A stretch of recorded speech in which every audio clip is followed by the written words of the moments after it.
Yo, what's up? Just got to Balboa Park in San Diego. My main man Kevin here. I was about to make a video on the supposed miracle of accurate embryology in the Quran, but there are lots of different translations and lots of arguments. A lot of the arguments are completely inconsistent with each other.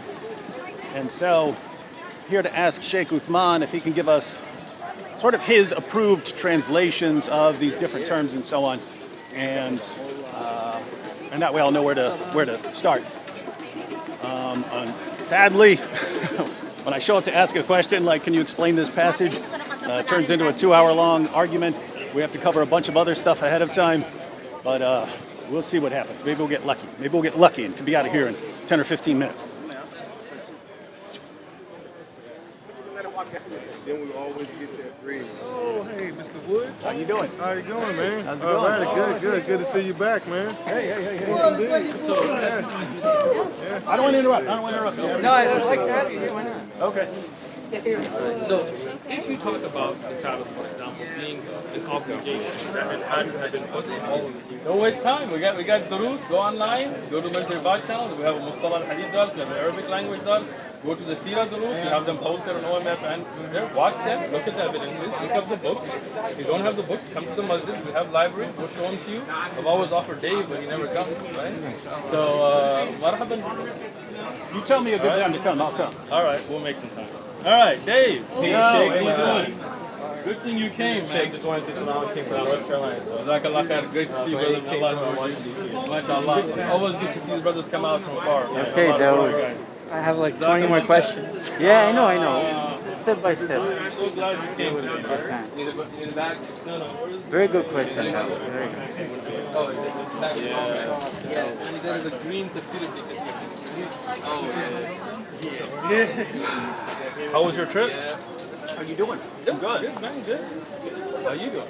My favorite Dawa booth And your favorite sheikh, right? and my favorite chick. Even though I don't call myself a sheikh, but I appreciate the compliment. You don't? No, That's like a I'm position. just a student of knowledge, bro. Student knowledge. Student of talib al-ilm. I can still call you Sheikh though, right? You can if you like, man. But and I appreciate the compliment. And before we get into our fun discussions today, I just want to say I heard about your kids and I'm praying for them. Oh, thank you. May Allah, the one true Allah, bless your kids with full health and make everything easy for you. Thank you. Say Ameen. Say Ameen. All right. So, since you're here, I caught something interesting. You told me that Ibn Kathir says when in the ayah جعلنا من الماء كل شيء حي, right? Which is that we made from water every living thing, right? And you said Ibn Abbas radiallahu anhuma said that this is referring to the sperm of a man, right? No, I quoted a site that said that. If Right. they're wrong, So then- interesting. So yeah, that's if I'm wrong, then they're that's wrong. an excellent point. So this is the actual tafsir of Ibn Kathir under the actual ayah. Find me Dar es-Salaam edition? Dar es-Salaam it is. Yes. Dar es-Salaam is a publisher. You know, understand? Right? It's not a person, right? They publish hundreds and thousands of books, different Yeah, Muhammad, no, I was right? just saying that because I don't have the green edition. Oh, this is a hardcover. 10 volumes, I think. I don't use English, but here, No, I've got one also that's hardcover, but it's red. So, you know, that was all Still Dar completely es-Salaam? irrelevant. all right. So this is the ayah, and I looked through the actual book, and I don't find Ibn Abbas radiallahu anhu making that tafsir. So what that tells me is all these videos you're making at home in front of your camera, you're misquoting things, and poor people that are watching your videos are being misguided because you don't know enough to actually look up the book, right? I mean, unless you can look up the tafsir and show it to me here. Okay, you were looking up I a wasn't Shia. quoting Ibn Kathir. You were. Abbas. If that's incorrect, you need to Excellent. take it up with the Muslim websites and say, hey, take this That as was incorrect. Ahlul If Bayt. you can show them that they're incorrect, I'm sure. Excellent. Unless you're saying they're liars, then they should Sure. take it down, and then we So stop let using it. me explain this. Okay. What we're doing here is that you are going online to websites that you're assuming are by Muslims. You But then don't I know. come here. Exactly. So can you admit that Ibn Abbas did not make that tafsir and your accusation was false? No. Why not? Well, I got. You came No, no, no, here no, no. when I showed you the proof. You're not going to No, admit no, it. no, no. If Shias are saying Ibn Abbas said this, Sure. and you're saying I don't have any preference one or the other. I know which side you're on. Excellent. So how would I distinguish? Sure, I will tell you. All right. Because that website, you don't know who made it. So you are going to a random Googled website, right? And I'm just saying Shia because the name, right? But whether Shia, Sunni, or whoever, people need to bring you the actual evidences. And if you aren't careful enough to check which website, right now you could Google whether the earth is flat or not, and some website's going to have some weird arguments. And if you're just going off of that, you are misguiding your viewers. You are giving them information that is actually incorrect, that is not found, right? And for everything, everything. Until I have a reason not to trust someone, right? Excellent. Like I could now- quote this, I could quote this Yes. to someone, Right. and then someone else could come and say, actually, Darussalam misrepresented that, and Excellent. they distorted it, and it's a bad translation. I got you. And So- if we can't study, Islam like this, then The then difference, it just can't be is, studied. You know the what I mean? difference is, it's not an issue of translation. That quote does not exist in the Hey, tafsir of contact this them. ayah. They'll take it down. I'll drop Excellent. it if I But want. can you admit? No, I Why don't know. not? I don't know who to. I don't know just who to showed believe. you evidence. If a I just Shia, showed you. if No. If a group of Shia scholars says one thing, Listen, a group of Sunni listen, scholars says listen, one listen. thing, Which I don't group know of- enough to okay, say, oh, the Shias are liars. Excellent. But which Shia scholar said that? They've got the. You don't know. They've You got just the Googled main it. tafsir site You that I'm just aware of. Googled it. Who made that No, site? I didn't. We didn't Google that. We use that site all the time. They've got Jalalain on there. Who They've made got that site? Ibn Abbas. Who made that site? You don't know. You Right. see this? You see this? There's no Google. He's That's just the site we looking use. at. That's But, the but site you're we use. using websites. You don't even know who made them. You don't know that. I'm showing you the actual book, and you told me I'm your favorite sheikh. Look. So now You're you gotta showing- listen you're to showing your me a book, favorite right. sheikh. Suppose we go through here and the Arabic turn, someone comes up to me and says, actually, they totally distorted this. I don't know Darussalam any more than I know You see the than difference the is, Shias. the difference is it's not about mistranslation. It's No, about no. the fact. It's Someone, about the fact Darussalam that could make up anything they wanted. Excellent. How would I know until that's I'm here until to that's help somehow you. exposed? I'm here to help you. That's why I'm here. Okay, so let me tell you. When I look up books, including Ibn Kathir, and I have a video on the best print and things, I actually look up the handwritten manuscripts, right? That have been verified and checked, right? Yeah. So when you don't know, for you to make videos sitting in front of your camera at home, making all these accusations, looking up websites that I you didn't, I don't came know, here. but before that, right? So I mean, you had many videos where you talk about these things, and you really have Did no I reference. use that in the video? I don't know. I don't know either. Okay, so I'll tell you what. If we can go through and find that Ibn Abbas in no book that can be attributed authentically talks about that ayah in that way, will you at least admit that you made a false accusation if we can prove that? Yeah, it'd be very simple. You can contact them, ask them where they're getting this. If they don't have it, if they don't have a place, they send you a message back saying, yeah, we screwed up. Then that's done. And then David Wood will admit Problem that he solved. made a false accusation, and we're good. I'll admit that I believed a Muslim website. Shame on me. You don't know they're Muslim. You don't know who made that website, so don't make assumptions. Okay, so it's an atheist website giving the tafsir. I don't know. So the issue is these websites, we don't know who made them. You don't know, and I don't know, and I shouldn't assume, and you shouldn't assume. I don't go online and find some website called ChristianSomething.com That's true. and That's true. assume. That's true of everything here. I don't know who That made is this. not. I don't know who made this. I don't know who made this. I don't know who made this. As I told if you. someone shows me there's something wrong, then you can show me As there's I something told wrong. you, for me, I bring you the actual book, right? I can bring you manuscript copies. I can bring you scans of the handwritten manuscripts. This is what I do. I do takhrij work. I do checking up those. I do tahqiq work. Farid Response, mashallah, he does a lot of this work as well, right? And many other ulama and scholars and tulab ilm, they go and verify all of this. So for you to come and ask us, we would be more than happy, as I'm doing, to show you the actual evidences.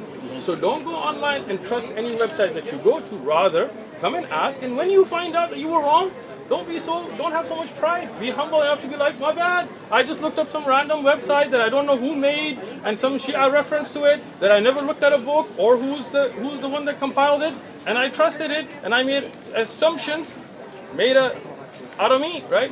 When you assume, it makes a right. But You about to say that word? nah, You I'm caught not. yourself. I'm not. But you know what I'm saying. All right. All right. Yeah, go we got ahead. it. Go ahead. All right. I wanted to ask you about this time. I have not shared this with anyone, but I've seen other people sharing it.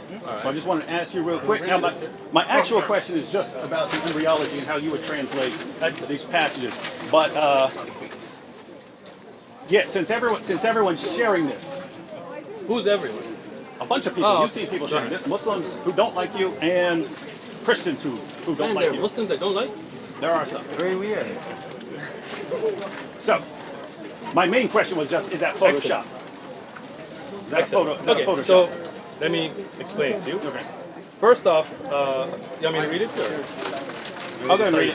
Go ahead. So, someone named Mansour Maliki, who doesn't seem to like you, or me, he doesn't like me either, said, so to be absolutely, he's talking to you, he says, so to be absolutely clear, you agree that jizya should be imposed on all disbelievers, and if they refuse, they should be fought and their women and children enslaved.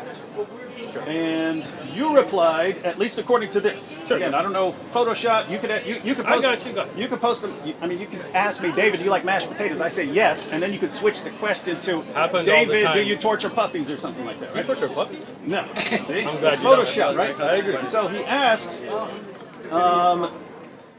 do you agree that jizya should be imposed on all disbelievers, and if they refuse, they should be fought and their women and children enslaved?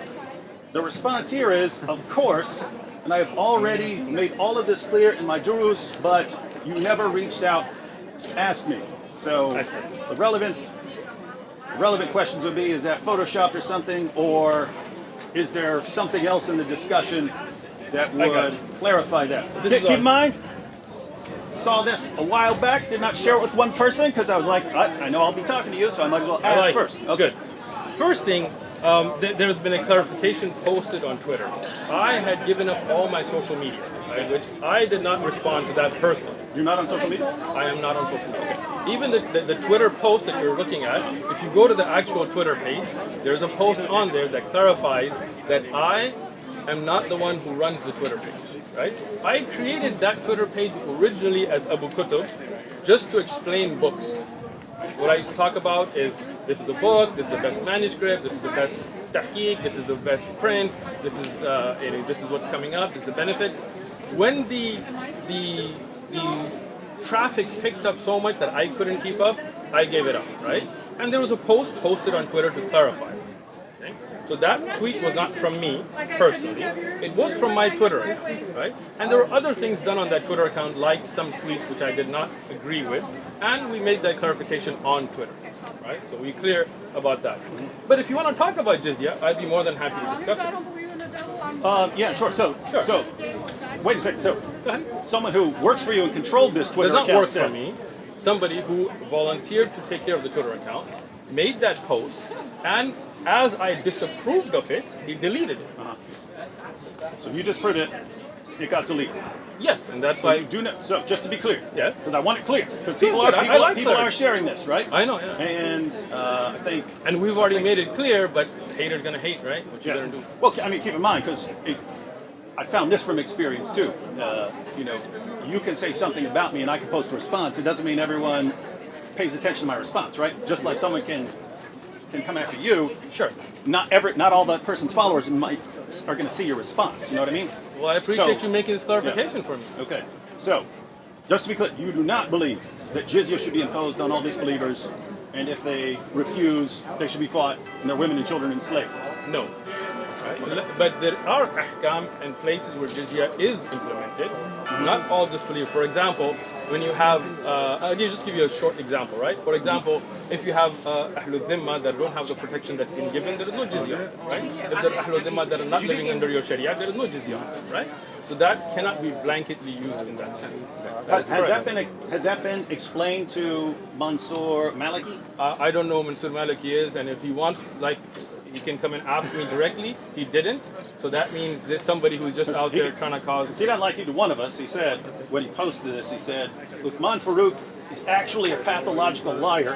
When with Christians, he'll deny things like offensive jihad and slavery, but when with Muslims, he'll affirm it.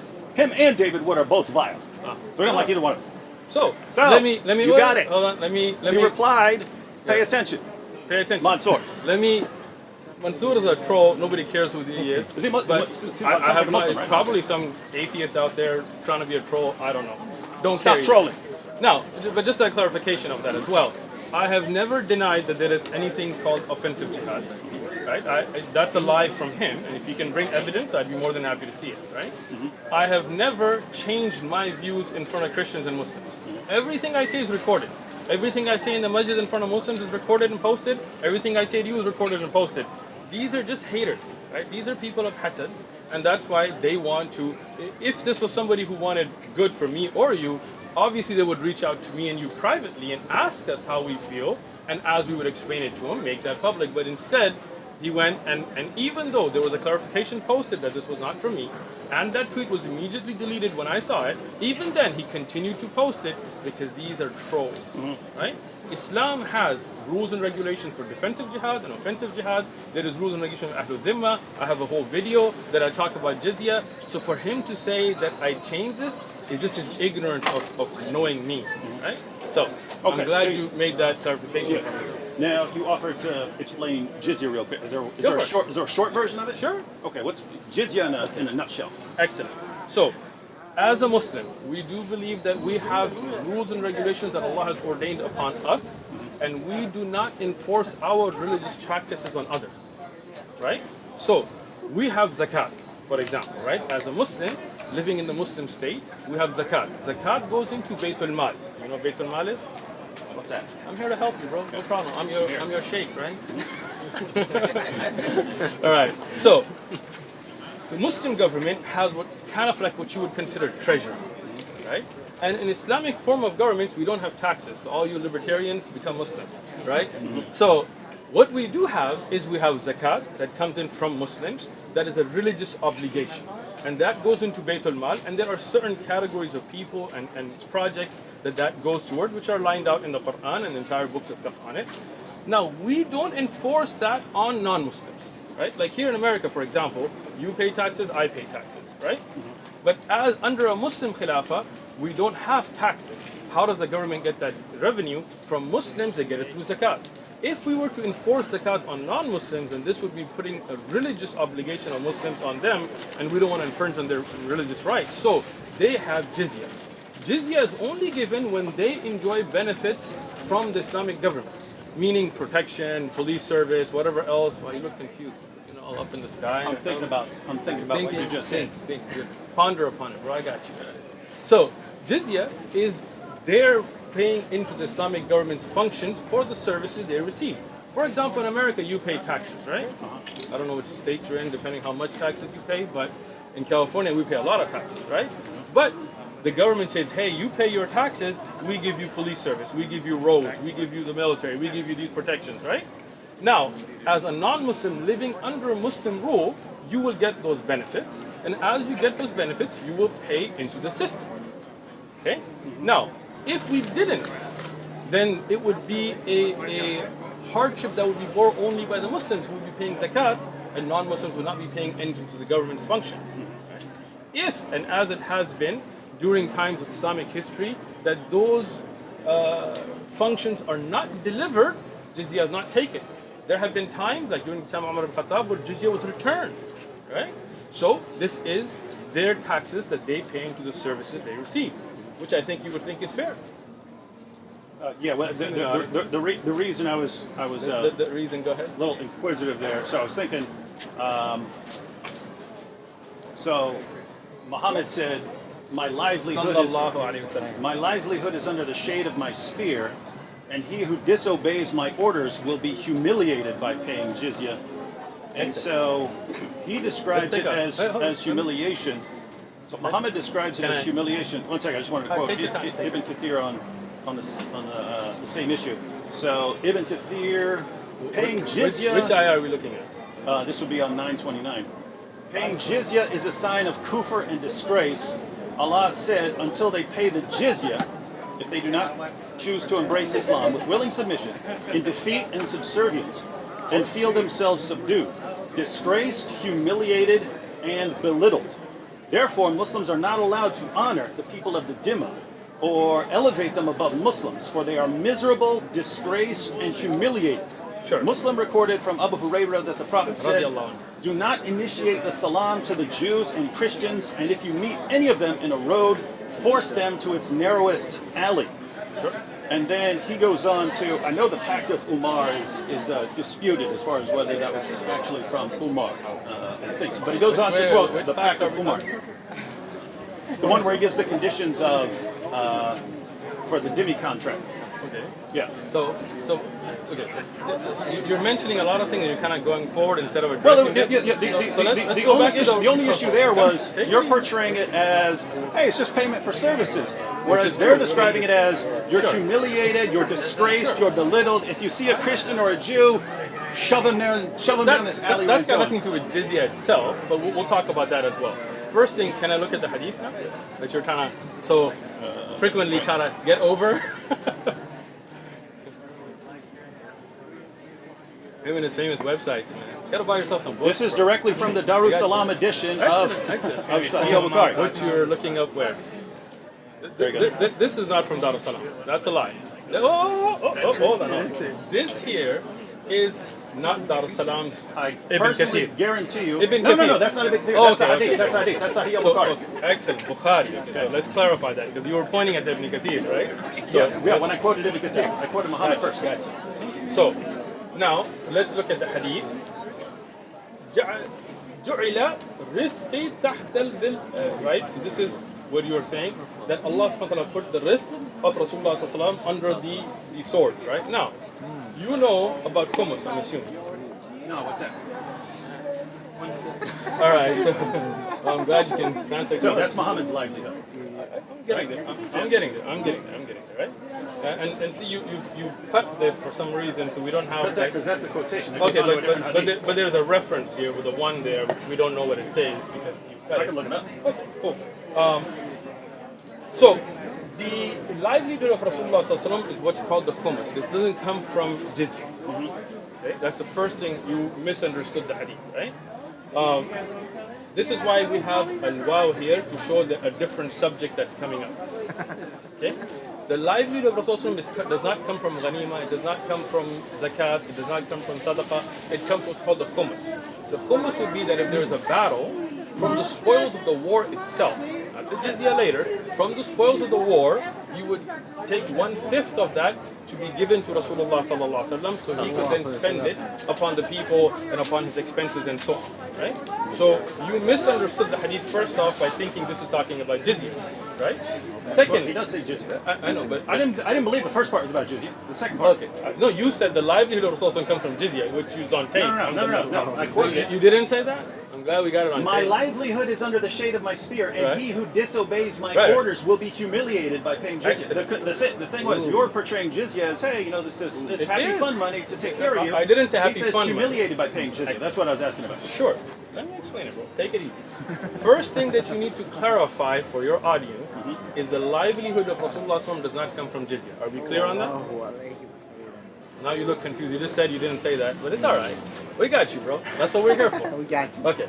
So the livelihood of Rasulullah. This is the problem with people who don't have enough knowledge to look up references. They take one hadith or one ayah and then they think they know. But I'm glad you're here because we're here to teach you. We're here to wash your misconceptions out. So the livelihood of Rasulullah comes from what's called khumus, right? That's why you have books like Fath al-Bari. Books like of hadith are not studied in silos, right? This is when you look at all the majmu' al-ahadith and you look at it, right? This and the wow is not to show regarding livelihood. This is then talking about those that disobey the Prophet ﷺ after the battle, right? Because jizya is only on those that are there. Now, as I said, if Muslims, and we'll look at Ibn Kathir in a second now, right? If Muslims were paying zakat, right, and the non-Muslims were not paying anything, right, would you agree that that would not be fair? In a situation where people are benefiting from the arrangement. Right, we already mentioned that, right? So if you are under protection of the Islamic State, right, the defense, police, roads, all those services are being given, Muslims are paying zakat, okay? Non-Muslims are not paying anything. Would you consider that fair? None of that is the point. The Okay, point, no, the point it is, is the jizya point. is the humiliation. It is the point. Jizya is the It humiliation. is the point if you would listen, right? So you want to jump because you know it's going to become clear, but I'm not going to let you jump. You're going to be in your place, son. So here, I'm asking you a question. In the Islamic Khilafah, you have Muslims and non-Muslims. You got Muslims paying zakat. Zakat is going to Baytul Mal, which you didn't look up any of those ahadith because you didn't really want to learn. You just wanted to make this video, but I got it. No need to keep insulting. No, I'm not insulting. That's That's not to an let insult. you explain. That is not an insult, right? That is letting you know what you did and how we're going to clarify it, right? So, if you look at the ahadith about zakat, for example, which you didn't look up that bab for some reason, right? Because then you would see that the Muslim he humbles himself, right, willingly, right, by paying zakat, right or wrong, right? So when you pay zakat, and that money goes into the system, and then from yatam and masakin and even non-Muslims that you can give zakat to as you look at the conditions given in the Quran, and a non-Muslim living there in that society is not paying any of that. Would you find that to be fair? No, you should be required to. Excellent. None of that's the issue. It is the issue. It's the humiliation It is the issue. If you wouldn't say that Muslims are humiliated by paying zakat. I would say that we are humble but willing. Humiliated. I'm explaining. There's a difference, right? If I pay taxes willingly, right, then I am humbled by having to pay taxes. If I choose not to and the government forces me to pay taxes, I am humiliated by them forcefully taking it from me. Correct? Yeah, I got you. So, when you're living in a Muslim khilafah and the Muslim pays zakat willingly, right? They humble themselves. If not, and this is where you're missing, right? In the time of Abu Bakr radiallahu anhu, when the Muslims stopped paying zakat, you know about this? Son, you don't watch my videos. Wait. You don't watch my videos. Go over that again. In the time of Abu Bakr radiallahu anhu. Oh, okay, yeah. When there was the apostasy wars. So there was the Ridda And they Wars said- against Musaylim al-Kadhab, but that was a different issue. They refused to But- pay zakat, and No. Abu Bakr said, if they refuse to give me even a rope that they used to give Muhammad, I'm coming to fight. You will humiliate them by taking it from them. Right? Even though those were people who made salah, who prayed, who said they were Muslim. So what is the humiliation is they were forced then, because they weren't willingly given it. Right? So here in the hadith, it clarifies that as well. As a Muslim, I'm not humiliated with zakat because I pay zakat willingly. If I do not, then the Khilafah will force me and humiliate me by forcefully taking the zakat because that is the haqq, that is the right of the poor. But Ahlul Dhimma, that would not be paying, then they would be forced to pay the jizya because it would not be fair, as you have already agreed. So that is the humiliation. So when Ibn Kathir says, So let's get to Ibn Kathir. he says paying jizya is a sign of kufr and disgrace. So, what website is this? You and your website. If you had told me, I would have brought Ibn Kathir's the actual book, the bring- volumes. But This is the same as Darul Salam. This is Darul Salam's print? No. That's I believe it's Yusuf Esti's website. This says the tafsir? Okay, anyway. No. So let's go. I believe Okay. that's his So go ahead. Where were you? It just starts at the beginning. Paying So- jizya. Until they pay jizya and they do not choose to embrace Islam. With willing submission. So what does this show? Right? What does it say? That if they came with That's just willing... quoting 929. Right, so that's what I'm telling you the ayah, right? What is the meaning here? Allah said, until they pay the jizya, if they do not choose to embrace Islam, The next line. with willing submission, There you go. it defines willing submission as in defeat and subservience. Exactly. So what does that mean? If you are not going to be willingly submitting, then you will be defeated and no doubt made subservient. That's a humiliation, is it not? That's not what that's saying at all. Okay, so can you read? He's commenting. He's commenting. No. Read the word Okay. instead of giving your interpretation. You're not Ibn Kathir. Okay. Paying jizya is a sign of kufr and disgrace. He You doesn't say. skipped it. He doesn't, I started at the very beginning. Paying jizya. This is not from Ibn Kathir. This is your ignorance again. May Allah give you some knowledge. This is an example because Darul Salam will have the exact same thing. You would say it's not in there. Not. Here is Dar Salam, right? What I'm trying to explain to you, these are titles that have been put in that are not in the actual Tafsir Ibn Kathir. Okay? They have them right there. Those are the titles. That's what I'm trying to. This is. If you get Tafsir Ibn Kathir, Ibn Kathir does not put these in. Okay? These are put in to give you an idea of where you are. Okay? So that's not the words of Ibn Kathir. I have Tafsir Ibn Kathir in many different prints. I have scans of manuscript. I'm just trying to help you understand. This here is a title put in, because the way Ibn Kathir works, it doesn't go ayah by ayah, right? It takes a sort of chapter. So the printers, whoever put this in, they put that in. Here, Allah says is where Ibn Kathir begins, which is the ayah. When you read the ayah, what you were skipping earlier is the willing submission. I never skipped it earlier. Okay, let's read it. Read it from the beginning of the ayah. Allah said, until they pay the jizya, if they do not choose to embrace Islam. Right? Notice, it doesn't... Keep going. If they keep do not going. choose to embrace Islam, Right. with willing submission, There you go. in defeat and subservience. Exactly. So he's describing willing submission as defeat and subservience. No! That's his commentary. That's the Quran. That's the Quran. That's his commentary. You poor soul. I feel bad for you. With willing submission is what they should do. And now Ibn Kathir is explaining that when they do not, that means that they will be defeated. In defeat and submissiveness is then when you talk about the humiliation, when they're subdued, because they didn't willingly submit. You didn't understand Ibn Kathir. Go ahead.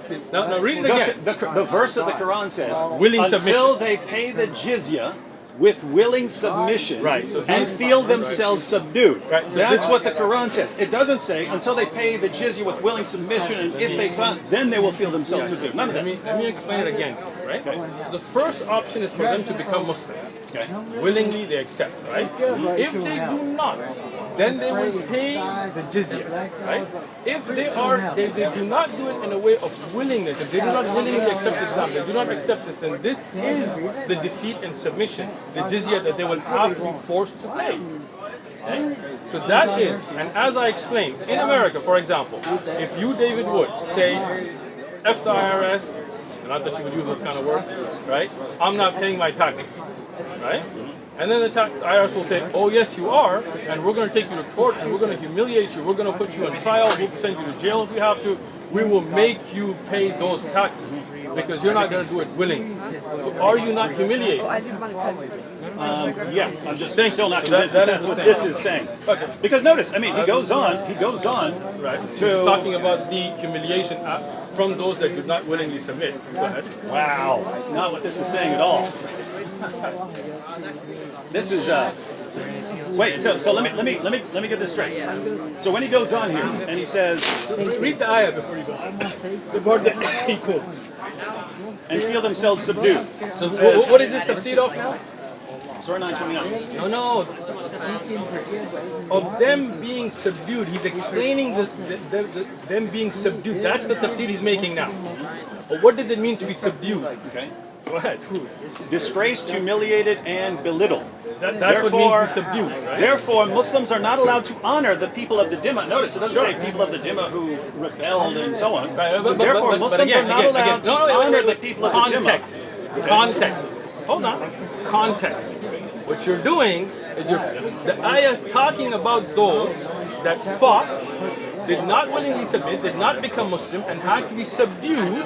So that's the Ahlul Dhimma you're talking about. Ahlul Dhimma have different categories, right? Just because he doesn't say clarify because of the context, don't assume he's talking about something else. Ahlul Dhimma, for example, those that are given their harbi, for example, those that were actually fighting you. They are those that are not harbi, that were those that supported you. You know about this, right? There's a book, try to get it. It's called Ahkam Ahlul Dhimma Ibn al-Qayyim. Okay? It explains all the differences, okay? So that you can be more educated with your responses. Go ahead.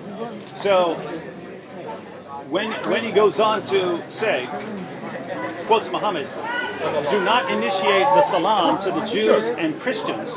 And if you meet any of them in a road, force them to its narrowest alley. You're saying that only applies to rebels, not to just Jews and Christians that in does general. not. Let me explain that hadith. As you know, that there are times where you can say salam to a non-Muslim. For example, in the Quran, when it says the people of Jahl, ignorance come, qulu salam. Right? That hadith, because you don't know context again, is when the Yahud, there were Jews in Medina, that would say sam alaykum. They would say, may death and poison and things be upon you. You know the hadith? It says Jews and Christians. But I'm telling you the context of the hadith itself. Okay? So, when they used to do this, in a They would say hadith. death be upon you or something Yes, like that? yeah. You know about the hadith or you know? You know about it? You don't know. Yeah, the one where they were slurring something. They were slurring something. So they're Exactly. actually So saying you jazz. do know about it. You're just trying to hide it. I got you. So Aisha radiallahu anha, she responded. She said, "May death be upon you," and she went off on them. Rasulullah said, "Alayki bi fahish." It's upon you. Don't get. Just say wa alayk. Don't initiate the salam, because when you do, then they may respond to you with something that is disgraceful, right? So just tell them wa alaykum. Don't say wa alaykum as-salam. Don't get upset. In Tafsir ibn Kathir, for example, or in Fath al-Bari, there are different opinions among scholars. Some of them said, if the dhimmi is such, or a person, that they do not curse you, you are allowed to initiate the salam. Other ulama said, no, because of the fear of that changing things, you should keep the salam for the Muslim. This is the greeting for Muslims, which I agree with, right? And if a non-Muslim does greet you, you say wa alaykum. If you tell me salam alaikum, I will say wa alaikum. If you wish peace for me, I will wish it for you. If you wish death for me, then I'll say. If I were a dhimmi. Yeah, you don't. I just told you the hadith in its full context. The scheme, right? like you get proven wrong all these times, but I'm just clarifying. I want your version of Islam on record. It's not my version. It is, I didn't make up the hadith for Uthman. You look up the hadith, right? Where Rasul says, "Qul wa alaykum." Say, what do you say? Wa alaykum. So even as a dhimmi, you're not a dhimmi because you're not living in the Khilaf anyway, but as a non-Muslim, if you come to me and you say assalamu alaikum with good intent, I will say wa alaikum. If you wish salam for me, I wish salam for you. But if you try to curse me with those words, then I will say wa alaikum, and whatever you wish for me will come back to you. What about the hadith where Ibn Umar, someone gives him the salam, he says salam, and then he goes away, and then it was told to him that was a Jew or something like this, and he comes back and he says, "Give me back my greeting." Show it to me. I'll have to look it up. Then look it up and then we'll look at it. All right. Because context, you've already proven that you always take things out of context, maybe out of mistake. I'm not saying intentionally. So I want to see the hadith and we can explain it. Okay. This hadith about saying salam, you can look it up on Islam QA, whatever that's the website you're familiar with, and it talks about the conditions where you can say wa alaykum as-salam and which ulama take opinion. And if not, as I said, I have Fath al-Bari, the Sharh al-Bukhari by Ibn Hajar, he explains it as well, so you can open your mind. So, now, when you talk about jizya, if you're looking at it just from the perspective of one ayah, one hadith, this is where you misunderstand the full concept, right? But when you look at it from the full context of how it's implemented, right? In implementation, if you are non-Muslim, living in a Muslim land, enjoying the services provided to you by the Islamic government, right? In response for those services, you pay into the system, right? Me as a Muslim, I pay zakat, you pay jizya. Do you see any problem with that?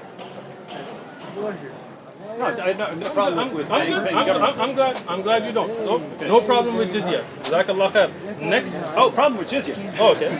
You just said you don't. I just am not seeing any of that in the source. But what do you think about the What do you think about the pact with Umar? Let me explain that.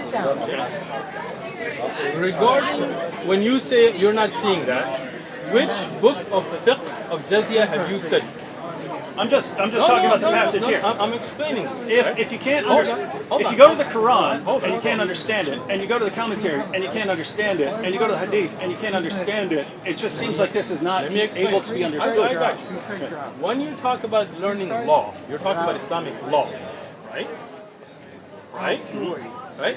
You do not say, as David, that you just pick up one book of law from anywhere and then you will have your own understanding, right? You are not reading a book of implementation of jizya, right? You're not, right? What you're doing is you found these verses, not randomly, you found them. Here's a verse. Right, but how did you get to the verse? Let me look up Ibn Kathir. How did you get to the verse? Reading the Quran. You were just reading the Quran randomly and the ayah came? I have entire Qurans highlighted all the way through. Tell me the truth. Were you just randomly reading the Quran and that ayah came, or were you I saw looking? this long before I ever actually read through the entire Quran. So what you did is you found a verse that you found that you could use to be problematic, and then you hold on, I'm getting it, right? Then you went and looked it up to try to make this attack on Islam. What you should have done is gone to a book that talks about the implementation of Islamic law. And from the Quran and from Sahih Ahadith, they would have brought you the majmu'ah, all of them, to show how jizya works. But you had an intention to take a jab instead of learn. So I'll tell you what, again, we have a book, I'm making an offer here. Okay? We have a book called Zadul Mustaqim. It's a fiqh book that brings then the evidences from the Quran and Sahih Hadith and Aqwal of Sahaba and the different madhahib. We are going through it. Right? Watch the video from the beginning with Tahara, Salah, Siyam. We will go over Jizya. We will go over Jihad, Qital, offensive, defensive, all of that, right? With not just one ayah, but looking at all of the ayat, looking at all of the ahadith and the scholarly deduction of ulama, so you can learn. Now, I am going to prove that everything you just said is complete nonsense. All right, cool. All right. With Ibn Kathir. So, according to Shaykh Uthman, I like how you're getting all dramatic. Yeah. Get with it. Go, girl. According to Shaykh, I never called this man a girl. I'm just saying go, girl. I'm not saying you're a girl. All right. So, do not initiate the salam to the Jews and Christians, and if you meet any of them in a road, force them to its narrowest alley. Shaykh Uthman said here in the presence of everyone on video that this is only referring to the people who refused to pay the jizya, and therefore things had to get harsher for them. All right, hold on. You made a point. Hold on. First thing, on the video you just lied upon me. So I told you that hadith about the salam was not in reference to jizya. That hadith, I gave you the full version, but you ignored that, right? Instead, yeah, but I asked you wouldn't do that with even if I was a dhimmi. I told you with the dhimmi, the ghair dhimmi, that hadith does not mention dhimmiya. You are saying that I said this is about the dhimmi, and I, on video... Ibn Kathir said it's about the dhimmi. No, he didn't. He was explaining to you the context about the relationship with the dhimmiya. He did not say that it has to be with the dhimmi. But you said this is about the people who have refused to pay jizya, so not. that would be the context. I did not. No. You're saying that his commentary here. No, I'm not saying that hadith. I'm saying if you're saying that this is about people who have refused to pay the jizya, and he quotes it, then that means he would be in that context. Unless you're saying he's wrong and quoting this out of place. Let me explain this to you a third time. Okay. But if you could actually, right now, this ayah was talking about those that are subdued. Okay. Past that, Ibn Kathir is giving you general context. Okay. Right? All now, I made it very clear that this hadith was not about ad-dhimmiya, but general, and I gave you the reference about the hadith of Aisha radiyallahu anha, and you ignored that. I'm fine with that. No, I got that. I thought you were also applying it. I stand corrected, but Ibn Kathir is still going to correct you. That few minutes of him saying that he's going to destroy everything I said, he stands corrected. We didn't even get to it. All right. Get to it, bro. This is why the leader of the faithful, Umar bin al-Khattab, may Allah be pleased with him, demanded his well-known conditions be met by the Christians. These conditions that ensured their continued humiliation, degradation, and disgrace. So ongoing humiliation, degradation, and disgrace. The scholars of Hadith narrated from Abdur Rahman that he said, I recorded for Umar bin al-Khattab, may Allah be pleased with him, in terms of the treaty of peace he conducted with the Christians of Asham. In the name of Allah, most gracious, most merciful, this is a document to the servant of Allah, Umar. This is the document that they were required to have for the agreement. This is a document to the servant of Allah, Umar, the leader of the faithful, from the Christians of such and such city. When you Muslims came to us, we requested safety for ourselves, children, property, and followers of our religion. So they're requesting safety. We made a condition on ourselves that we will neither erect in our areas a monastery, church, or a sanctuary for a monk, nor restore any place of worship that needs restoration, nor use any of them for the purpose of enmity against Muslims. We will not prevent any Muslim from resting in our churches, whether they come by day or night, and we will open the doors of our houses of worship for the wayfarer and passerby. Those Muslims who come as guests will enjoy boarding and food for 3 days. We will not allow a spy against Muslims into our churches and homes, or hide deceit or betrayal against Muslims. We will not teach our children the Quran. Interesting. We will not teach our children the Quran, publicize practices of shirk, invite anyone to shirk, or prevent any of our fellows from embracing Islam, if they choose to do so. We will respect Muslims, move from the places we sit in if they choose to sit in them. We will not imitate their clothing, caps, turbans, sandals, hairstyles, speech, nicknames, and title names, or ride on saddles hang swords on the shoulders, collect weapons of any kind, or carry these weapons. We will not encrypt our stamps in Arabic or sell liquor. We will have the front of our hair cut, wear our customary clothes wherever we are, wear belts around our waist, refrain from erecting crosses on the outside of our churches and demonstrating them and our books in public in Muslim fairways and markets. We will not sound the bells in our churches except discreetly, or raise our voices while reciting our holy books inside our churches in the presence of Muslims, nor raise our voices with prayer at our funerals, or light torches in funeral processions in the fairways of Muslims or their markets. We will not bury our dead next to Muslim dead or by servants who were captured by Muslims. We will be guides for Muslims and refrain from breaching their privacy in their homes. When I gave this document to Umar, he added, "We will not beat any Muslim. These are the conditions that we set against ourselves and followers of our religion in return for safety and protection. If we break any of these promises that we set for your benefit against ourselves, then our dhimma, promise of protection, is broken, and you are allowed to do with us what you are allowed of people of defiance and rebellion." So, short recap.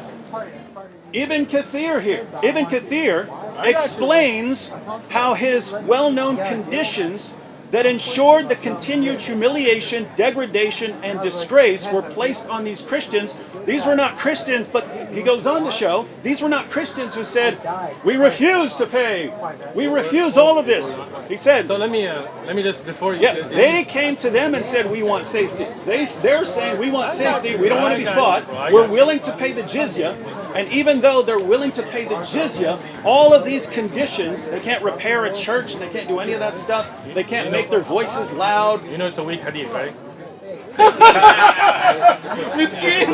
Kathir, under the bus again. Ibn Kathir, under the bus again. Ibn Kathir quoted things that he regarded as reliable. Hold on. First thing, he did not say it was reliable. You lied on Ibn Kathir. No. You're saying Ibn Kathir is deliberately quoting hadiths he regards as weak? Did you notice how he said ru'ya muhaddithin?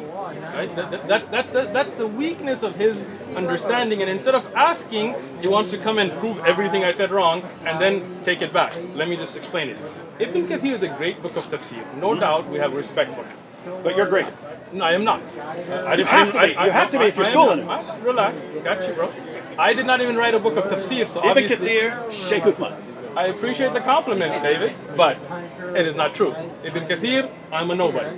But there is a great scholar, Abu Saq al-Humayni, for example, in Ibn Jawzi's... Are you paying attention, bro? I'm wondering, I had a phone here and that was not mine.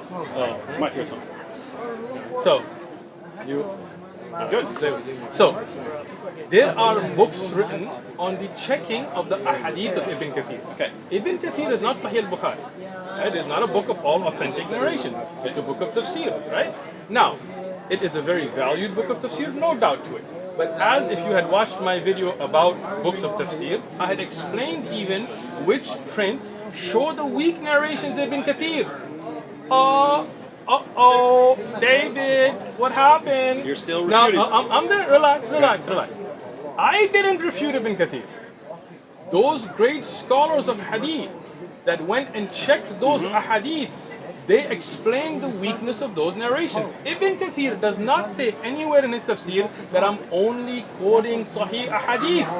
He's giving you context, he's giving you what has been narrated, and the style, if you had learned, of a scholar like Ibn Kathir, when he sees a hadith to be Sahih, he will say it is authentically narrated. Sahih an al-Nabi alayhi salam, isnadul jayyid. When he knows that there are weaknesses, he will say, it has been reported, as he does here. Ru'ya, and it has been reported by the ulama of hadith. He did not authenticate the narration. If you had come and asked, I can show you the original checking, and I can show you those great scholars of Islam, not me, who showed the weakness in these narrations. There are many ahadith Ibn Kathir quotes and then mentions they're weak himself, right? Because you have not learned, you assume things again, right? So this narration, and again, he says that's weak? he does not say it's weak, but in his style of reporting it, he points out that there is a weakness. That's why he doesn't say Sahih an al-Nabi, it has been authentic from Umar ibn Khattab. Rather, he says Ru'ya, it has been reported. Right? Now, if you like to get a takhrij of Ibn Kathir, and we have many, then you can go look at the narration, where it's originally from, and the weaknesses in its change. You're welcome. Not quite. Because I just said you're welcome. when Ibn Kathir is talking about jizya at the beginning of that passage, But you don't understand that hadith of weak. You understood that part, right? I'm and you just saying- went on that big tirade on a weak hadith. I don't care whether it's weak or, Just weak like or your not. I Tirmidhi care how hadith. Ibn Kathir is using it. Well, So why? because you're saying that all Ibn Kathir is saying is This has been reported. That's it. no. Before that, all Ibn Kathir is saying, according to you, he's just saying that if someone refuses to pay the jizya, then that person will be humiliated and disgraced. Right? So no. You're saying that's what he's saying. But then, in order to back up what he's saying, he quotes this passage about Christians who were willingly entering into this contract, were forced to be degraded in all kinds of ways, and if they went against their contract in any way, then they would be treated differently beyond all the disgrace. So the only point is here, you can say weak, you can say strong. The context of Ibn Kathir's comments about jizya are in that context. So to claim that he's actually saying something that completely goes against all his background evidence that he's presenting Which is not what very, I said. very, very strange. Let me explain this again. Okay. First thing, when Umar ibn Khattab, the same person you're talking about, when you went into Jerusalem, you know the historic reports, right? Yeah. You know there were churches there, right? And they invited him to pray in a church, right? You don't know? You know, David does this when he doesn't have an answer. I get your body language, it's cute. Yeah? All right, so when you go to the actual historic authentic narrations, when Umar radiyan went to Jerusalem, and there were Christians and there were Jews who had their place to worship, did he not allow them to worship? Sure. He did. Did he, even when they asked him to come pray in the church, he told them, I would, but I'm afraid that Muslims might take this from you as a place of prayer because I prayed there and I want it to remain as your place of prayer. Is that not right? Nothing to do with what we're talking about. It is. I'm not talking about Umar. I'm talking about It Ibn is. Kathir. It is. So what I'm explaining is, Ibn Kathir, like any other mufassir, he mentions an ayah and he gives you that which has context, including authentic and including that which is weak. Right? And that is why when we want to study how to implement fiqh, we don't go to Ibn Kathir, right? We go to books of fiqh because you are stuck on one ayah. There are many ayahs, there are many ahadith, and then those books of fiqh look at all of them and they look at the difference and they say, okay, this has been reported from a weak chain. What we know from an authentic chain, this is what Umar radiyan did. That's how we bring implementation. But the problem is you don't want to know about how jizya really works. You just want to take jabs. All Go ahead. all I'm saying, So period, was Ibn Kathir couldn't be saying what you were saying, otherwise he would not have backed it up with that. he definitely was, and because you don't understand the style There's of no way writing, he was. There's 0% chance he was. Have you studied Ibn Kathir? With a bunch of his commentaries. Studying and reading are not the same thing. I think you should know that, right? Okay. Have you ever studied Ibn Kathir? Look, we get down to the exact same problem that keeps coming up over and over again. Namely, we read the Quran, Okay. right? We read Surah 9. We get to 929. Fight those who do not believe in Allah. Sure. Hey, that sounds like it's calling on fighting people just because they don't believe in Allah. Sure. You would say no, because it really means fighting these particular people and so on, right? Sure. And so you have to go outside of that to even understand what it's saying. So fight those who do not believe in Allah, nor the last day, nor hold that forbidden which hath been forbidden by Allah and His Messenger, nor acknowledge the religion of truth from among the people of the book, so Jews and Christians, until they pay the jizya with willing submission and feel themselves subdued. That, if I'm reading that, until they pay the jizya with willing submission and feel themselves subdued, that sounds pretty clear. You fight people until you fight Jews and Christians until they pay the jizya. So if I'm standing here right now and there's all the Christians and Jews, should I just start going attacking them? No. Well, why not? No. Why not? Because Because there's a what? process. The ayah doesn't mention the process. Where's the process? Where's the process? Read the ayah. Where's the process? Abrogation's the process. Oh, now he wants to jump into something else. No! You see this? No. You're asking how it makes sense to this. Your hypocrisy has just been No, exposed. your Hold on. hypocrisy has been exposed. Hold on. And it's about to get exposed more. You mentioned the ayah, and when I told you there are other ayah, there are other ahadith, you told me if I just read the ayah and this is. But when I asked you the same question, if I just take that ayah as you're reading it, without looking at other ayat, without looking at fiqh, without looking at other hadith, then you would say that just jump out and start attacking these people. And then you were like, no, because there are other ayat. See, this is the hypocrisy. No, this is why we say you don't just take an ayah and then think you know what it means. We go to the people of knowledge, and that's in the Quran. If you don't know, yasal ahlul dhikr. Go to the people of knowledge. When I did that last time with the Bible, then you were like, no, that interpretation, this McCarthy, I don't know McCarthy. This is a hypocrisy, David. Don't be a hypocrite. Be real with me. Hold on. Let me finish. Look, when we look at an ayah of Quran, no doubt we look at those ayahs that are muhkamat, like those ayahs that are very evident, right? And there are those that definitely need the aid of tafsir, and that's why Allah subhanahu wa ta'ala told us that when you don't know, ask those scholars of knowledge. So if you want to know about jizya in reality and you don't just want to make videos, then come, I will mention to you all of the ayah, all of the ahadith, all of the aqwal, what is sahih from da'if, and the concept will be very clear. But if you don't really want to know, you just want to make videos, you will take one ayah, and then you will say, well, this ayah says this to me, and then when I tell you, should I just implement it, you will say, no, there's abrogation, right? This is a hypocrisy. Don't do that, bro. You want to know about jizya? I'll sit down and I'll explain it to you. All of the ayahs, all of the ahadith. Tafsir ibn Kathir is a great book, but as I said, no doubt, and I said it the first time and I said it again, and this is not throwing Ibn Kathir under the bus, rather saying that no book of tafsir is perfect. That's why we look at different books, we look at the takhrij of ahadith, and we go to those scholars who specialize in the implementation, the fiqh of it, and then we learn looking at all of the ayah. If you take the ayah by itself, then you would be telling me jump out and start attacking these people and taking jizya from them, but you know that that's not what it's about, because there are other ayah. I agree. Just like that, when you talk about jizya, this is one ayah, there are other ayat, there are other ahadith, there are other fiqh from it that then explain the concept. Okay. Now, Go ahead. back to my point. I'll add a little clarification. When we read, fight those who do not believe in Allah, it goes on until they pay the jizya with willing submission, feel themselves subdued. That seems clear as far as the language.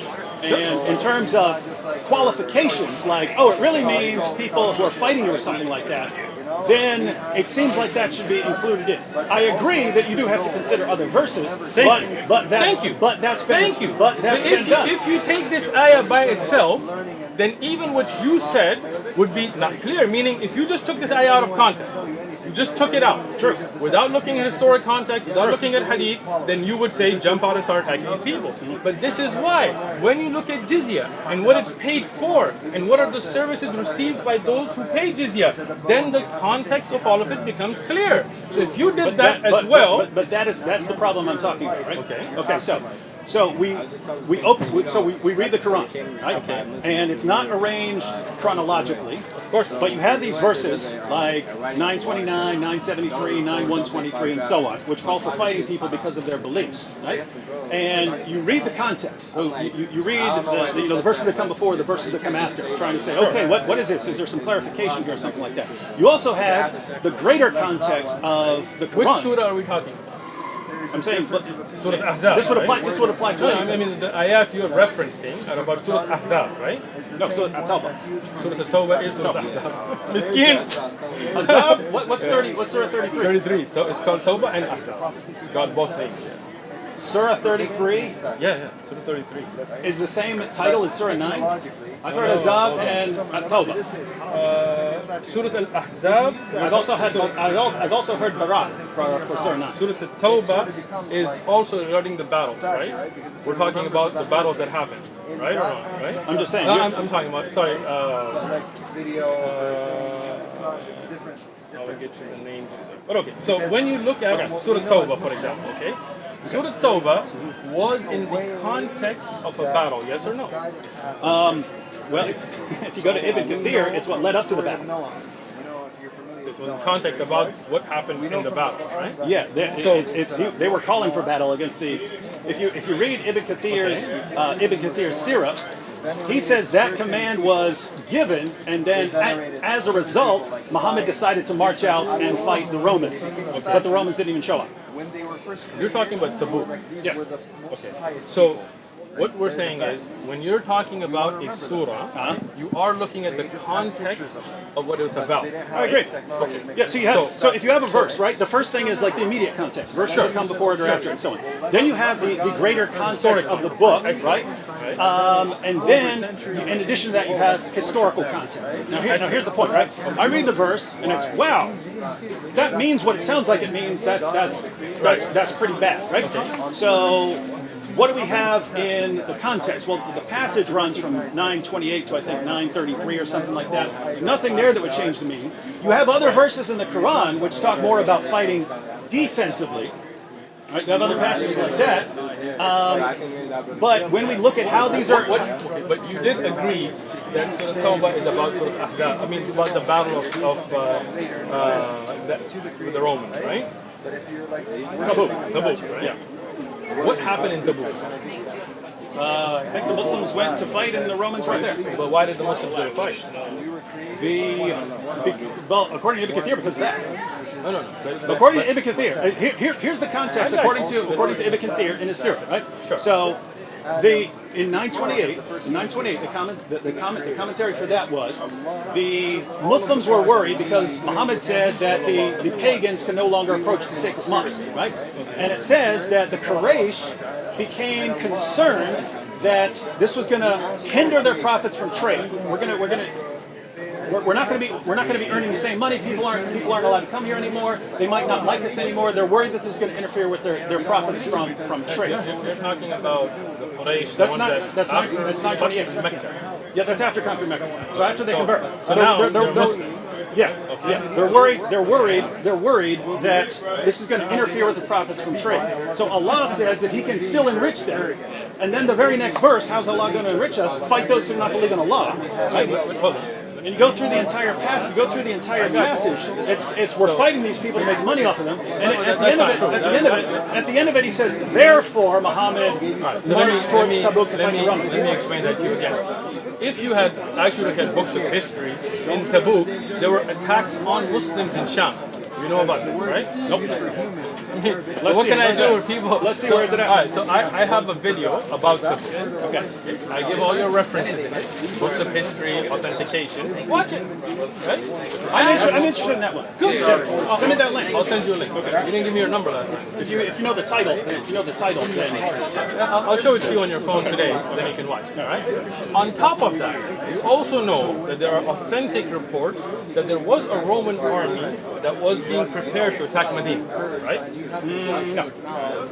So this is the problem. Never seen that one. This is the problem. How have I never seen that one? No, it said there's an army in Syria. They're at war with the Persians. Where is this talking about? Where does it say they were planning to attack Medina? So if you like Ibn Kathir so much, get Bidayah wa Nihaya. Bidayah wa Nihaya. You never heard of Bidayah wa Nihaya? No. I mentioned it to you last time. If you're a good student. By the way, my students you're proving my objection with everything you said. No, I'm not. Let me explain it to you, right? Once again, when I looked at the verses from the Bible, you told me you have to look at context, the old covenant. I agree. Same thing with the Quran. Excellent. So, when I look at, for example, here, I'm just going to give you an example, right? Deuteronomy, chapter 25, verse 11. If two men fight together, and the wife of one of them draws near to rescue her husband from the hand of the one attacking him, and puts out her hand and seizes him by the genitals, then you shall cut off her hand, and your eye shall not pity her. So if I was to read up and down this verse, in this chapter, I do not find any context other than that that's what we should do, right? But then you will tell me this is the old covenant and the new covenant, and then this writer said this and this, right? So you will take me to other than the chapter itself and the verses around it to explain it to you, right? But when I do the same for you about Quran, the hypocrisy comes out, right? Here, okay, show me here. Why can I not do that today? No, show it to me here. Do you remember? Do you remember? Because it's in the Quran. Okay. where the Quran quotes a Jewish teaching. Surah 5, verse 32. Okay. If anyone kills a man, except for certain things, That is not it's a as Jewish if teaching. it's as if That you is kill not him. a Jewish It's in the teaching. Talmud. It's in the Talmud. If it's in the It's a Talmud, Jewish teaching. You can say let me that is explain. definitely a Jewish teaching. Let me explain it. In the Mishnah Can I Sanhedrin, explain? chapter 4. Can I explain? Okay. Look, I let you speak, you let me speak, that's the way it works, right? When you say that that ruling can be found in Jewish scriptures, I have no problem with that. But that is a ruling in the Quran. Yeah, that's not the Hold point. on, hold That's on. not the Let point. me- The point was whether let me- you're aware. let me finish. In the Quran, that is not taken as a Jewish ruling. That is the hukm of Allah that Allah has ordained upon us. Okay? And we believe in that hukm. Right? You trying to run away from answering the verse now. I'm willing to answer it. That was part of the. That Go was to ahead. explain it. Go ahead. But that was a misquote. That was not, that's the ayah in the Quran from Allah, not a Jewish teaching. If they have the same teaching, they have the same Allah that revealed it to them, that's fine. He quotes it as for the children of Israel, so obviously they had it. And then we open up the Talmud and it's in it. Again, so that's what I explained to you earlier, that these ayats are applicable for us as well. Okay. So, No. Okay, so go ahead. None of that is the point. The point there was the reasoning for Jews behind that if you kill a man, it's as if you killed all mankind. The rabbis who are commenting on this are saying because you're killing all his future offspring. So they took that very seriously as far as destroying someone's family line. So, Woman and balls. What that? because if your husband and some other dude are fighting, Okay. and You you want defend your to, husband. yeah, by crushing his testicles. Didn't say crushing, grabbing. But go ahead. You're making a. That's what the. Again, it's Okay, if see, I- see, it's again, he's lying in the Bible now. He's I'm making. not lying. See, no, you are lying because listen. Everybody that has a Bible at home. No, you're caught today again, David. Again. No. Everybody that has a Bible at home. If you grab him by the testicles, could you be Deuteronomy. destroying his family line? No, not You necessarily. can't. If you not necessarily. Deuteronomy. Could you? Hold on. Deuteronomy 25:11. Does it say crushing or seizing? If you're You are lying into if your own Bible. if Read it. someone. Oh my goodness. If you reach down and grab someone by his testicles Doesn't mean- in the middle of a fight, Bro, you were in jail. You did some time. You probably kicked some dude in the nuts before. Doesn't mean you can't have kids anymore. This is a very you could, harsh. right? In a fight, you're grabbing him by the testicles. Are you saying this is applicable today? no. Why not? I don't see that in this verse or in this chapter that it's not applicable. You can, if you read over and over again, it said, and these are the regulations for the children of Israel. No, but today, the children of Israel, for example, if you're Jewish, can you implement this as a Christian who's Jewish by race? I would say as a Christian, you should not try to destroy someone's family line. So then you would you implement this, yes or no? What, He's cutting, cut. cutting off the He's hand? No, cut. no, that's He's oh cut. my goodness. It's over, bro. That's listen. If you read this, Miskin, no. Miskin. If you read this, Want right? some water or If something? you read this, they are dividing up the land and giving it as an inheritance, right? These passages are about not screwing up someone's future descendants and inheritance. Look, I'm reading through this, right? There are many rulings about if you curse your parents, you should be put to death. If a young woman who is a virgin is betrothed to a husband and a man finds her in the city and lies with her, then you shall bring them both Hey, out look at of this. the gate. Hold on. Look at this. hold on, No. hold on. Look what we got right here. Muhammad in the Bible. Sure. You have Shaykh Uthman here. Let me give you all these messed up. You're trying to jump. No. right? You see I'm jumping, right? No. Jump, I think jump, it's amazing. Jump. I think jump, no. Jump. You Let jump me to this. finish. You jump to this. This is the same But verses. you're saying this should not be Same implemented. chapter. You're saying this should not be Let me- implemented, but you're defending. Look at this. You're quoting Deuteronomy. Excellent. You're quoting Deuteronomy, the book you're attacking. Deuteronomy, Genesis, I got you. Deuteronomy. This guy loves Deuteronomy. Deuteronomy. Deuteronomy. me- Hey everyone, how do we know Muhammad's a prophet? Because he's in the Bible. What are you going to do here at the Dawah table? Attack the Bible. You can't trust Deuteronomy. We can't okay, trust go ahead. I'll Deuteronomy. let you speak. How do we know Muhammad's a prophet? Because he's in Deuteronomy. And they don't get it. I'll wait This is for him. amazing stuff. All right. I'll let All him right. speak. Go ahead and attack the Bible. I'll let you you're speak. defending. Go ahead, speak. Go ahead. All right. Attack the Finish. Bible that you're done? defending and that your prophet You're done, defended bro? and believed in. You done? Yeah. You are done. Yeah. Muhammad in the Bible. He thinks my name is Dr. Jamal Badawi. You're distributing the tracks. You don't believe in Sure. them? You don't believe in the tracks? I believe in them, but I didn't write it, so don't think that I wrote it. Now hold on. Let me explain this to you now. Go ahead. It's in Spanish. You want the English? Go for it. Brief illustrated guide to understanding Oh, Islam. look at him trying to get away from this. No, You no, think no, I'm no, gonna no, let no, you no, no, know? no. I think it's amazing Alright, now, that you attack the First book thing- that you're using for your dawah to defend your prophet. First thing, let me reference this, alright? Okay. I personally have not researched enough on the reference to the Prophet Muhammad sallallahu alaihi wasallam in the Bible to be making that claim myself. There are other scholars who have, and they have written on it, and this is for them, and I have no problem with it. That does not mean that we believe everything in the Bible is true. We do believe that some of the true message could be in here, and the Quran is our guide. So we're very clear on that. What I was trying to show you here, Biblical prophecies. You see that? I just you see wanted to that? check. You see that? Biblical You see that? prophecies. You see Wait, that? wait, wait. He doesn't want to Look hear at it. the first passage doesn't you wanna hear quote. it. Look at He the doesn't first wanna hear passage. it. He doesn't wanna Deuteronomy. hear it. You're about to attack Deuteronomy when Deuteronomy is the defense of your am prophet. not. I am not. Go ahead, attack Deuteronomy, the book where we find your prophet. Are you done speaking? See, like I asked you if This you're is done. awesome. I asked you if you're done. This is awesome. And he said he's done, but he won't let me speak. You notice that? Anybody else? I notice when Shaykh Uthman gets right. nervous, he starts. Oh, you think I'm nervous? You better be nervous. You better be nervous. How do we know Muhammad's a prophet? Because he's in the Bible. What book are we attacking? The Bible. I can tell you're nervous because you're not letting me speak. No, this is awesome. I wanted to draw attention to I that got point. you. I got you. Because here's I got what I found. You Shaykh are Uthman. done. No, here's what I. You see, you won't let me speak. No. They won't let me You speak. can. I'm trying to. No, I'm you're trying not to letting me explain why I'm speak. going here. You're going on, and every time I speak, you interrupt me and bring new things. You're not letting me speak because you know that you're done. What do you mean done? You're about to attack me a explain. book that we are both required to believe Let in. me speak. Okay. Go ahead. Tell us about Deuteronomy. Can I speak? Yeah. Thank you. So, when we talk about the Bible, and I've said this repeatedly, no doubt there's going to be some things in it, like for example the commandment not to worship idols and things that we believe would be from God, and the judge there is the Quran. But no doubt, from the Quran and from what we believe and from what you know in your heart, there are things that have been changed. False. So, hold on, let me finish now. Let me finish.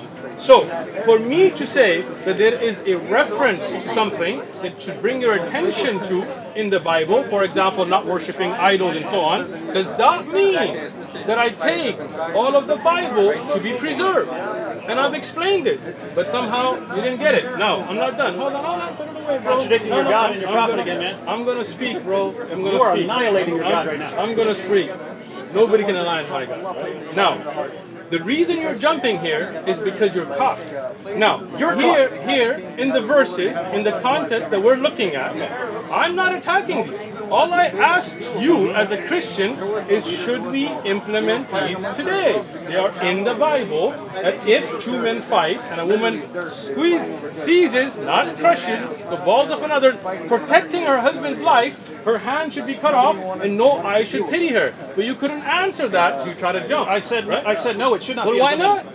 We're not under that law system. But where does it say that in the verses?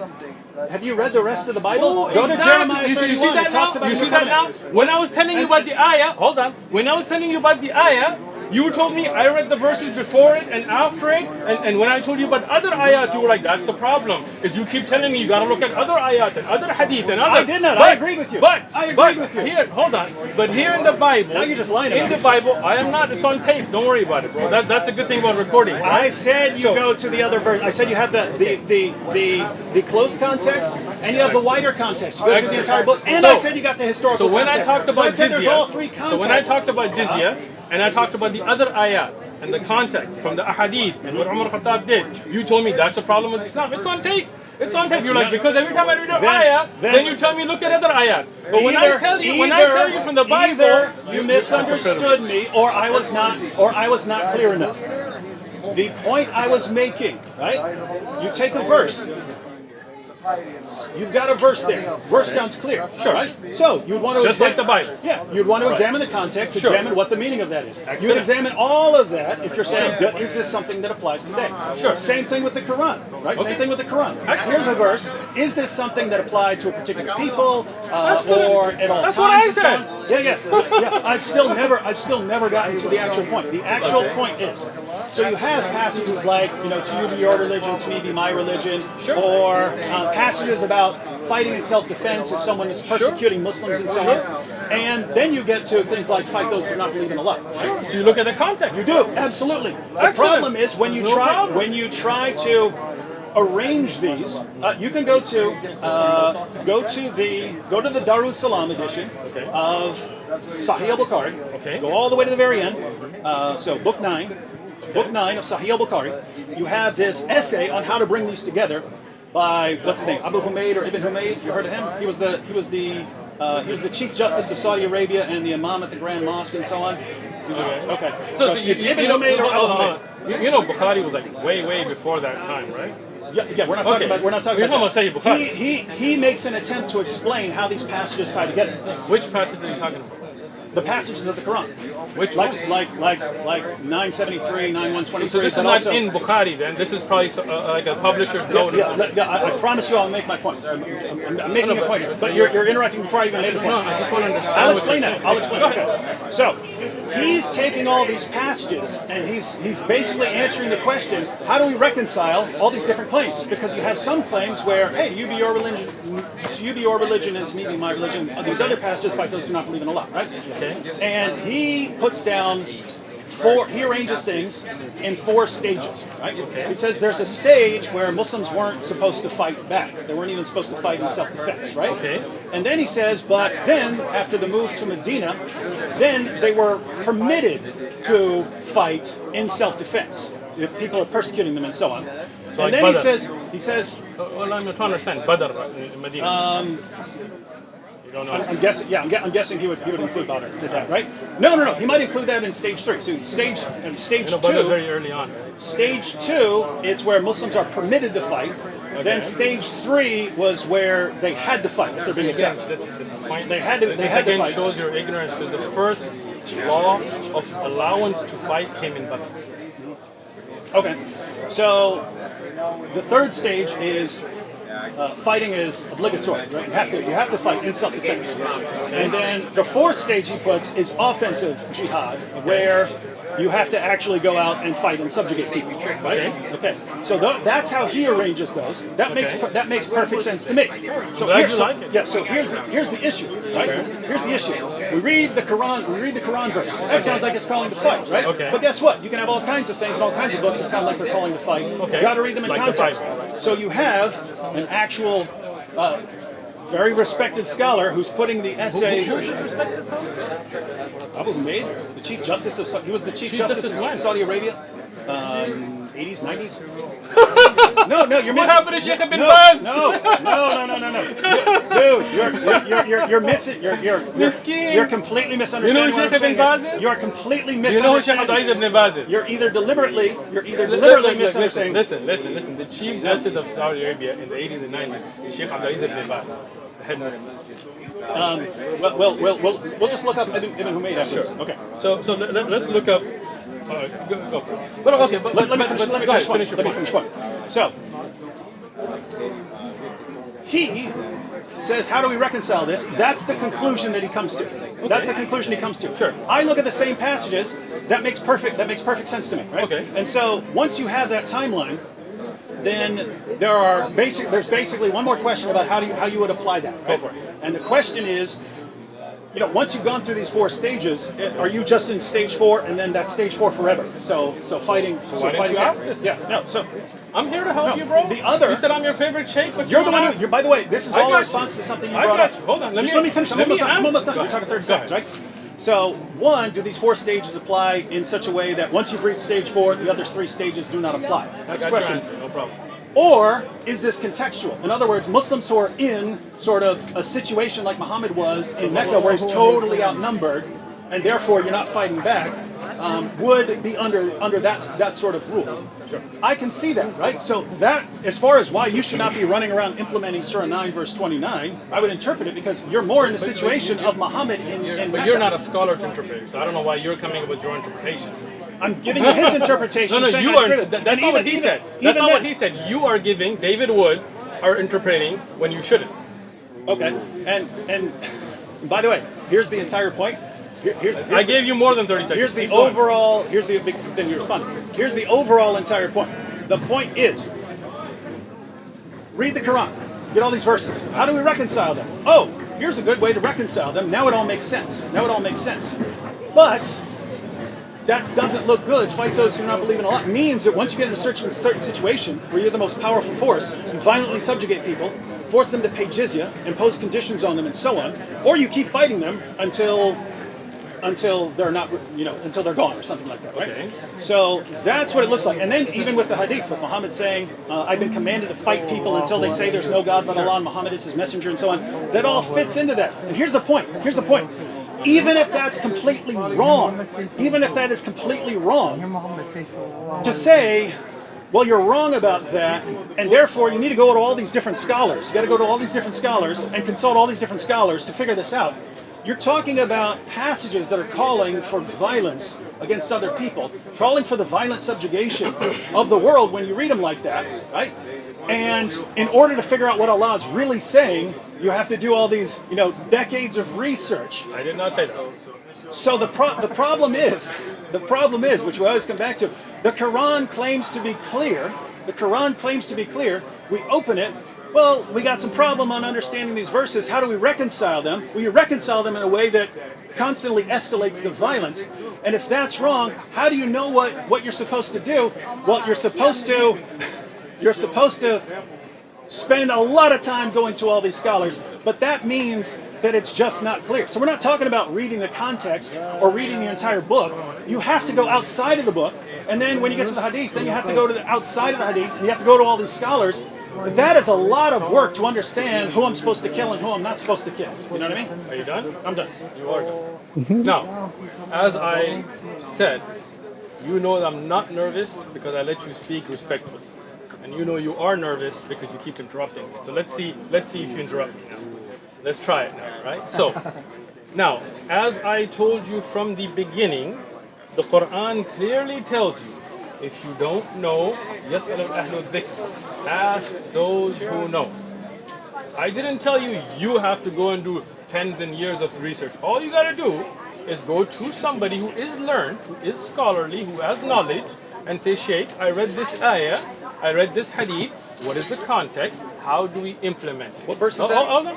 What verse is that? Everybody knows the ayah. No, what verse is that? Look up the ayah. إِن كُنتُمْ لَا تَعْلَمُونَ يَسْأَلُ أَهْلُ الذِّكْرِ. I was thinking 21:7. Hang on. Okay, so can I finish now? I just want to make sure that you're presenting that correctly. Yo. But you can go ahead. I'm just going to look it Bring up. the ayah. If you don't know, ask those who know. We memorize the ayat, we don't really look at it. So can I continue, or is your nervousness not letting me speak?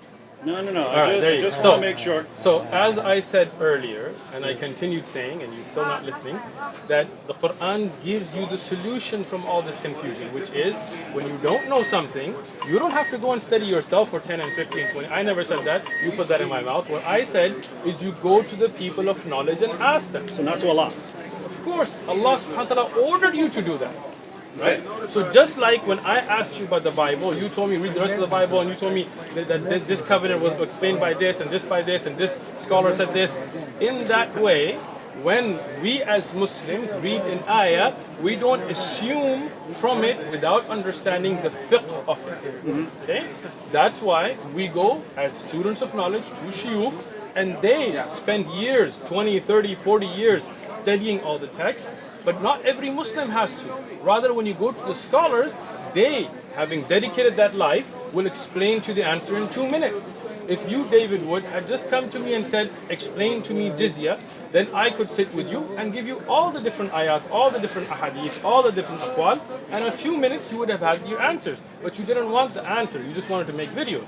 If you wanted to know about fighting in Islam, we have whole abwab, whole chapters on jihad and qital, that bring all those verses and all those ahadith that explain what's nasikh, what's mansukh, what's early, what's later, right? So that's not an issue. What you're doing is, instead of looking at the fiqh, the implementation, you're trying to go to these verses. And you are not looking at these verses randomly. You are getting these in order to attack, and then you're digging from there. You wouldn't do that, right? I got you. I would not. You would not go to the Bible and use verses to attack, right? Again, once again. By the way, hold on. No, I just want to know, is that the verse you were quoting? With the ask those who possess the message. So So the dhikr. Yeah. The dhikr. That's the one you're quoting? إن كنتم لا تعلمون. Yes. Well, this is talking about, isn't this talking about Christians and Jews? It is not. Before thee, also, the messengers. See how he's trying to change the subject now? No, I think this is Can I important. finish what I'm saying and then I'll explain that to you? Okay, go ahead. Go ahead. Thank you.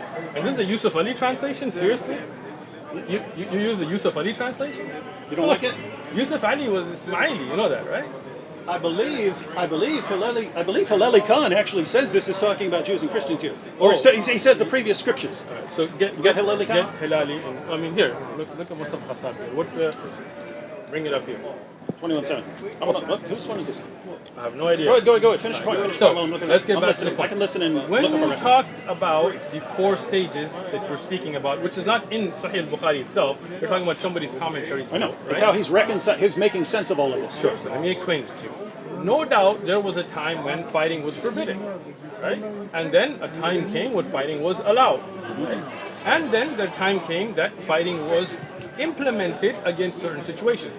But if you want to know whether these are stages that cannot go backwards and cannot reconcile between the stages, then the easy thing is to see how the Prophet ﷺ dealt with it.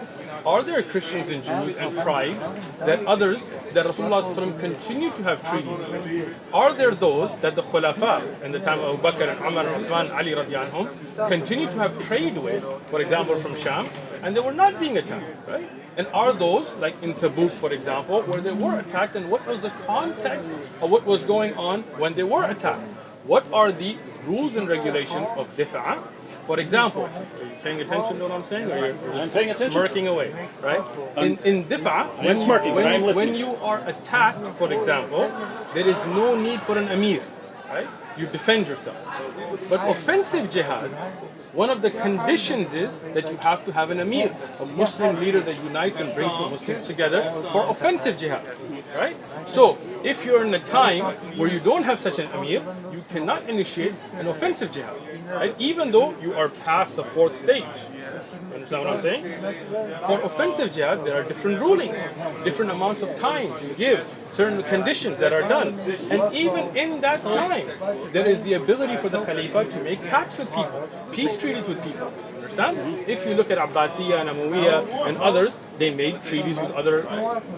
I'm not objecting, just clarification. Do you believe there can be another caliph now? Why not? Okay, just asking. How? Yeah, I don't want to sidetrack, but how would that happen? Would that be like scholars decide on one? I mean, or not just something? scholars, but the Muslim Ummah would come and give bay'ah to a person, and you know, as a consensus to come with one leadership. And we hope Allah will give us a Khalifa soon. Okay, so now do you understand about the 4 stages, or you just didn't pay attention during that part? I understand completely. I just Okay, good. disagree, and it wasn't really my point. What did you disagree with when I said? The point I'm making. If I were to go to, I'm really confused about these passages. Let me go to a scholar. Yeah, right. go ahead. What if the scholar tells me, yeah, you have these 4 stages, and once you reach stage 4, then there's this. Sure. I go to a different scholar, and he says, what? That's nonsense. What are you talking about? Easy answer for you. Just like a Christian. If I went to a Christian preacher and he told me that God made people in His image, and that's why God was white, and black people aren't a part of God, and whatever, or the Christian pastor here in California that was saying that the pulse shooting was a good thing and gays should be shot and so on. As a Christian, he may be a pastor, but you would say, does that come in line with what he's presenting from the biblical scriptures? So we as Muslims say, Zin bil kitab wa sunnah. Oh, no, listen now, bro. No, when a scholar gives you... You just reached the problem. When a scholar gives you clear evidences from the Quran and Sahih Ahadith, then that's the scholar you should follow. When a scholar misinterprets Quran and you can see the evidence is being presented, but I'll give you an example. Let's say a scholar tells you, light this guy on fire, right? And I tell you, David, don't do it, bro, because Rasulullah ﷺ forbid punishing with the fire, right? So now, which scholar are you going to listen to? Allah's the one who punishes with fire. Right? True. Yeah. So now, which scholar should you listen to? The one who can back it up. There you go. But that means it comes down to the sources. The problem is when we're reading the sources... Of course, but the difference is the scholar understands the different sources, different ayat, and brings them together to explain it to you. You, David Wood, are just Googling one ayah, not understanding the rest, and trying to make your own interpretation. You're acting like this is me. You're acting like this is me when I'm so for example in this Surah 21 verse 7, right? So you got Yusuf Ali Before the also, the apostles we sent were but men. Yeah. I'm giving that as an example. Before the also, the apostles we sent were but men, to whom we granted inspiration. If you realize this not, ask of those who possess the message. Then you read the Hilali Khan, and we sent not before you, O Muhammad, but men to whom we inspired. So ask the people of the reminder, the scriptures, the Torah and the gospel, if you do not know. So here, here's the point. This is Hilali Khan, and they're saying what this verse is talking about is asking Jews and Christians who have their book. Right? So if it's not, that's the point. If it's not what that means, who in the world am I supposed to listen to here? Let me tell you. Okay, good. Is Hilali or Yusuf Ali your person you have asked? No, it is not. Yeah, you just Google it, right? No, I went to their translation. That's right there. Yeah, you Googled it, right? You I did not Google it at all. Okay, so you looked it up on the internet, right? Yeah, that's what it says in the Quran. Pull it up. This is not asking a teacher.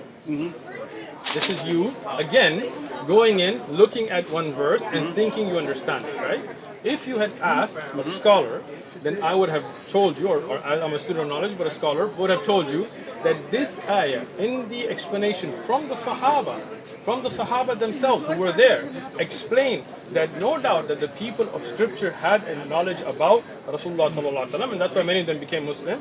But this ayah is applicable for us as well, and that's why Allah subhanahu wa ta'ala used the word dhikr. You know what dhikr means? Reminder. Right, but what is dhikr in the Quran? Inna anzalnahu. Right there, it applied to the earlier scriptures. But this is the Quran making tafsir of the Quran, if you understand, right? The word dhikr has been used for the Quran itself. And for the Torah and the Gospel. Right? Exactly. Okay. Why? Because part of the wahi. Right? So under that, the Quran and what is preserved, if we had, from the earlier scriptures, the hadith that is a part of the wahi, those scholars that are well versed in the dhikr, that they are the ones you should ask. So today, if you go to a scholar who is well versed in the Quran, in the Hadith, then this ayah is as applicable to us as it was to those that I was talking about earlier, that if you knew, then you should have looked at the scriptures which mentioned the Prophet ﷺ and accepted it, right? But this ayah is not nasikh or mansukh. Right? This is where the muhkam, the ability to give hukam, continues. Now, if you ask a scholar today who is well versed in the dhikr, in the Quran, in the Hadith, then they can give you references and explain the concept. No problem, it's very easy. But instead of going to that route, I want to look up this ayah and think that I know what it means. I want to look up this hadith, whether it's strong or weak, and think what it means. Why not just come and say, hey, I want to understand the concept of jizya from a fiqh perspective. So looking at all of the ayat, looking at all of the hadith, the research that we've already put in, sit down and explain it to you. But you don't want the answer, right? It doesn't work at all. Why does it not work? Because I come to you. Explain this to me. Sure. I get a different explanation from the one that I get from Ibn Kathir. Ibn Kathir is not your teacher. You go to, you look up. Again, you look up. No, hold on. Ibn Kathir, he wrote books. He wrote books to give his book, to give his views, right? He was not explaining fiqh here. He was explaining an ayah and things that are related. It was not in the implementation. It's not a big book of fiqh. So instead of going to, you didn't go to any other Islamic scholar and ask this question. You went and tried to make your own interpretation based on Ibn Kathir or whatever else. Here, you brought it up. I gave you the answer, right? I gave you the other ayat, other ahadith, but then you didn't like that. You want to continue to make your videos, right? But what I'm saying is, why not come and ask? If you don't want to ask me, not me, go ask another scholar. Sit down with a scholar, a qualified Islamic scholar, and say, I want to understand the ahkam of qital. In our time, what are the ahkam of qital? And a scholar will say, this ayah, this ayah, this ayah, this ayah, this ayah, this hadith, this hadith, this hadith. You don't have to do that research. That's what a scholar does. And with all of that, he'll give you a clear answer. No. But you don't want a clear answer. No. This is the same that's as not, that's not No, you don't want a clear answer. He goes, no, I don't want a clear answer. Let me give you an example, right? So you take a verse like no compulsion. Truth comes out, bro. You take a verse like no compulsion in religion. Sure. You go to something like a scholar. Tafsir Qurtubi. No, again. Tafsir Qurtubi. Instead of going to a scholar, you're going to Qurtubi, which you don't understand. You can never read about Islam. You can't just read the Quran, read the hadith, read the seerah, read the commentaries. You'll only be misled. You have to go to a person. You have to just go to a person to tell you. When I mentioned about the Bible, you told me you got to look at other verses and other that. You can't just read the Bible. You can. I agree, but you're not telling me to read other verses of the Quran. You're telling me I have to go to a person. I am. But what I'm saying is, if you're willing to dedicate years and years of research, looking at all the different issues. I have no problem with that. But as a student, It shouldn't take years and years of research to figure out what this verse is saying. Hold on, listen. You're talking about a whole system of life. You're talking about a penal code. No, I'll be talking about a verse. Like, what does this verse say? But again, the Quran is not just one verse, right? You're talking about something that has the rules and regulations of war. You're talking about those stories of the past, of the future, about prayer and fasting, about dealing with your neighbors. All of that, no doubt, if you want to start implementing it, requires scholarly work. Right? There are ulama from the time of the Prophet ﷺ, Ibn Abbas, Ibn Mas'ud, there were the scholars amongst the Sahaba. And when a companion didn't understand the ayah, he would go to them. That's why Rasulullah ﷺ said, take the Quran from Ibn Mas'ud, Ibn Ka'b and others, right? So you would go to them. And then when they would ask them, they would explain it not from their own interpretation, from the other ayat of Quran, looking at context, looking at hadith, they would give an answer. Today, for example, if you want to get a medical question answered, you have no problem going to a doctor. You don't say, why can't I just pick up Grey's Anatomy and make my own insertion into my liver, right? But no doubt the hereafter and Islamic laws is something that's complicated because you're implementing. If you just want to read for your own spiritual benefit, read the Quran all you want. But if you want to implement Islamic jihad laws or there's no scenario where I want to implement this stuff. Then you need I want to go, understand it. Okay, if you want to understand it, excellent. So when you want to understand the rules and regulations of jihad and jizya and things, you need to go to those who are experts in it. Just like if you want to understand legal system in America, you don't just pick up the Constitution and go, to me 2B means this. No, you go to a legal expert to understand it. Just like the Bible. If you want to understand the Bible, we have people like McCarthy and others who write these. But you even told me, McCarthy, when I pointed out from McCarthy, you were like, that's just one guy. You threw him under the bus. But you would go to a Christian and ask, hey, is this applicable today or not? Is this a proverb? Is this a simile? Is this Jesus giving a direct ruling? Or is this something that has a different meaning? Just like that. But you don't want to give the same courtesy to Islam because David Wood just wants to make videos. Wrong. So, and I know we have to be wrapping up here, but we do. Just to explain my perspective here, right? So, back to what I mentioned earlier. And this is not to belabor this particular point, but it's if I were to look it up in the tafsir of Qurtubi. Sure. So I look up this verse. He gives, according to this guy, and this guy, it means this. Exactly. According to this guy, and this guy, it means something. It means something completely different. Thank you. According to this guy, and this guy, but he's quoting Muhammad's companions and all these other guys who are giving all of these different interpretations. Exactly. Right? So here's the thing. The idea that the further you go back in time, the less they know. To where Muhammad's companions are walking around, the verse means this, and someone else says, no, it doesn't mean that, it means this, and they're giving completely different interpretations. They're applying completely different hadiths to the situation. They're saying in the historical context for this one was this one. The other one says no, the historical context was that. If there's that much confusion back then, the idea, I'm just going to go to a scholar. All the scholar could possibly do is explain why there's so much confusion. Nope. Unless everyone back then, except one particular interpretation, I got you. Go had ahead. it correct. And anyway, here's the point. That wasn't the point. I read a verse of the Quran. I read a verse of the Quran. That sounds like this. Let me look it up. So I look it up in the commentaries, and I find that according to Muhammad's companions, they didn't agree on it. There's all these different interpretations. Right? So I go around, look at the relevant hadiths, and you get different interpretations of the verse. And your solution is, well, you have to go to a guy. The problem is, I could go to a guy who favors this guy in the commentaries more than this other guy. And so I'm still going to get, you're acting like if I go to scholars today, I'm going to get this consensus opinion on what this verse means. And I know enough to know that that is not true. You don't. I do. Let me explain to you why. Okay, let me tell you now. Okay. All scholars agree on 929. Are you done speaking? No. Are you done speaking, bro? Yeah, sure, go ahead. Thank you for nailing your coffin. Let me explain. Most confusing religion ever. It is not. It sure is. Confusing because of the lack of your ability to understand one simple concept. When no one could agree on what any of these things mean, but it's not confusing. You see how he doesn't let me speak? Perfectly clear. You see that? All your audience, let him see Perfectly clear. how I quietly listen to him because I'm not nervous, but this nervous guy, he keeps interrupting me because he knows he nailed his coffin. Talking for 5 minutes and not getting to his point. Well, because you're not letting me speak. Now, when we go back to Qurtubi, there are riwayat there that are authentic.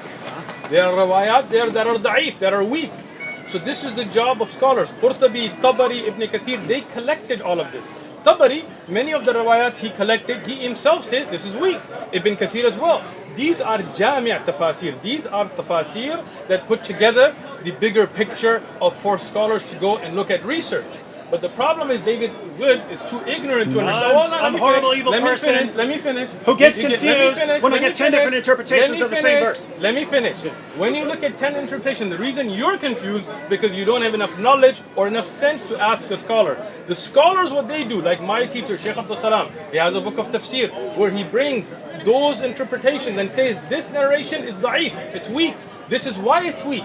Its chain is weak. Qurtubi mentions it, but it's da'if. Ibn Kathir mentions it, but it's da'if. At-Tabari mentions, but it's weak. And then here is what is authentic.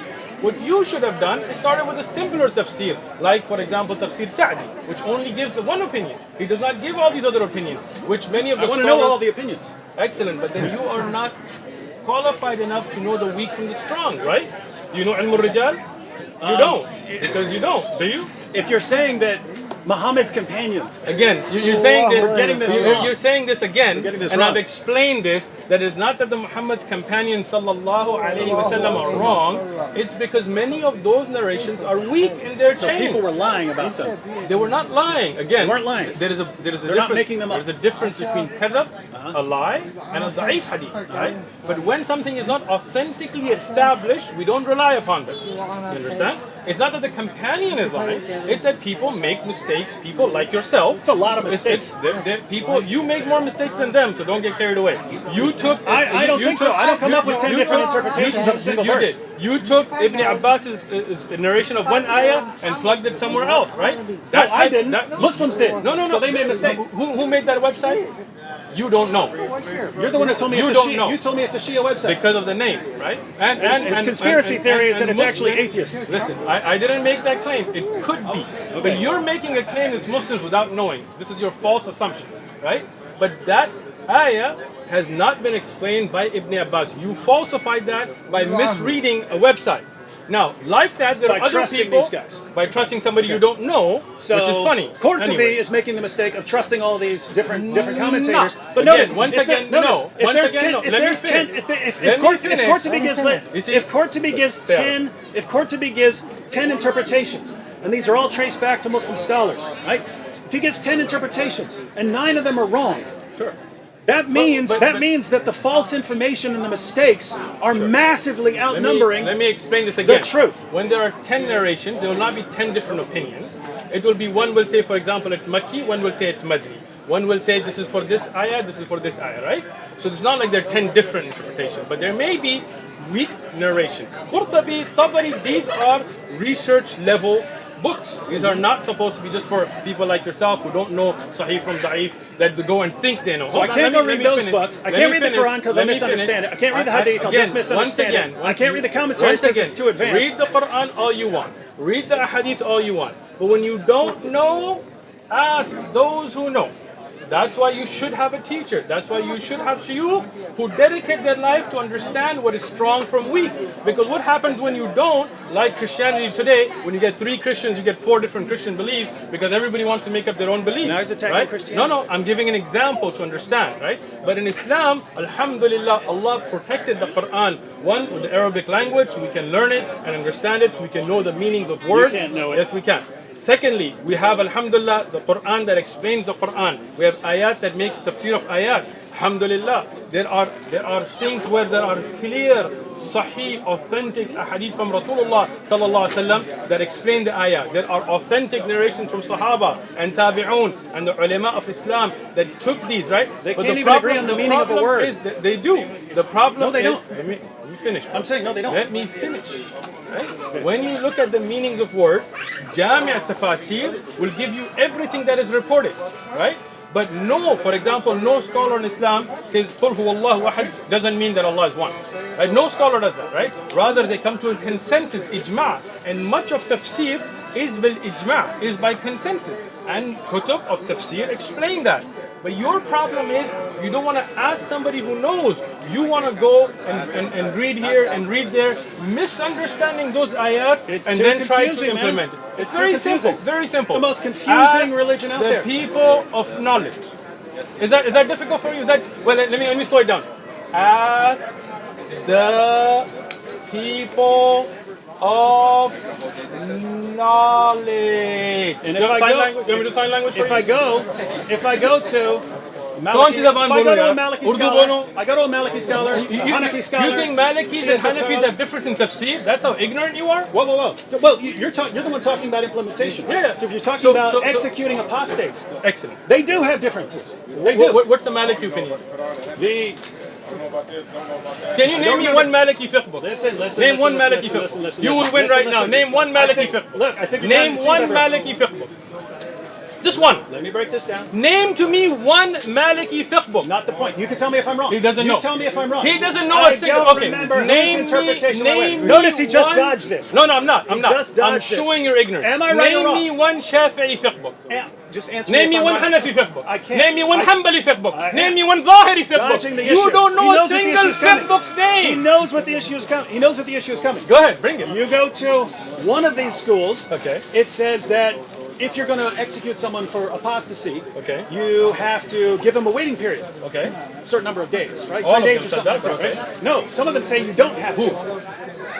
I would have to look it up. You know, Look it up where? You know I'm right. I Look did it this. up where? No, you're not right. I made my All video of on the this 10 madahib- years ago. All of the madahib agree That you have if to. you're going to, you have to. to. You have to give that So if person a I, chance. so if I quote someone who says Listen, otherwise, Listen.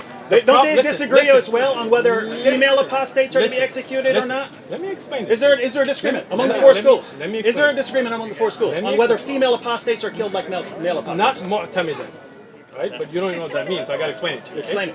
When you say a Shafi'i book, or a Maliki book, or a Hanafi book, or a Hanbali book, or a Zahiri book, many scholars, thousands or hundreds of thousands within that madhab wrote books.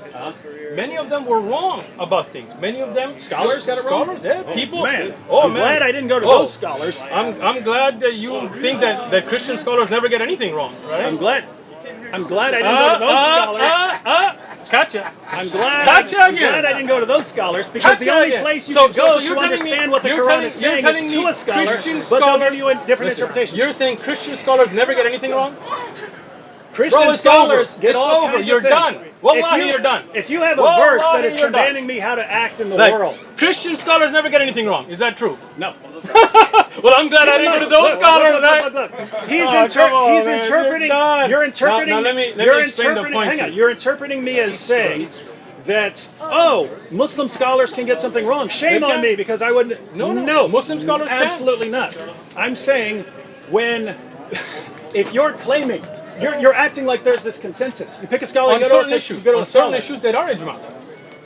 On certain issues there is ijma. Certain issues there is khilaf. Yes. We study those. Now let me Yes, explain the yes, madahib. yes. Here's- Let me benefit No, you hang on. by You letting talked you for learn like 10 something. minutes straight. I'll keep I this short. wasn't even done. You interrupted me. I'll keep this short. You interrupted me. I'll keep this short. Go ahead. You always say that and then you go on. I'll keep Go it ahead. very short. Go ahead, bro. I got you. Keep this very short. So, in Christianity, there are consensus issues. In Islam, there are consensus issues. Right? Agree? When we look up the issues where there are disagreements Sure. in Islam, Sure. it's things like fight those who do not believe in Allah, Sure. And how to Christianity. carry out Sure. apostasy Oh, laws. you think all those crusades and all those battles for the No, cross they're weren't not under get- the they're- Bible? They're not getting that from there. They didn't use the Bible to justify crusades? Oh! No. You're as No, ignorant of history what as you verse? are of What verse? Islam. What are they using? Excellent. What verse are they Excellent. using I'll to- tell you what. Hold on. slaughter Hold on. people? Hold on. If Love you your go- enemies. If that's what the Crusaders said when they raped, massacred with the cross. I'm saying where love did your they- enemies. I'm right? saying where did they get it from? Excellent. Do this when you go home. Look up the Pope's writings using the Bible The Popes? to justify. Yes. What verse? Give me a verse that you could use. Look, I am not the one that studies the Bible or the Pope. Right? I didn't come with that claim. You But spend I'll tell every you week what. attacking the Bible. You can't No, give me no, one no, verse no, that could listen, be used to listen, justify the we're- Crusades. Look, there are plenty of verses that they have used. Just one. I'm- I want one. One verse Sure. that would actually, in All right. context, from a Sure, scholar, no problem. be used to justify. You want just the verse? No problem. I got you.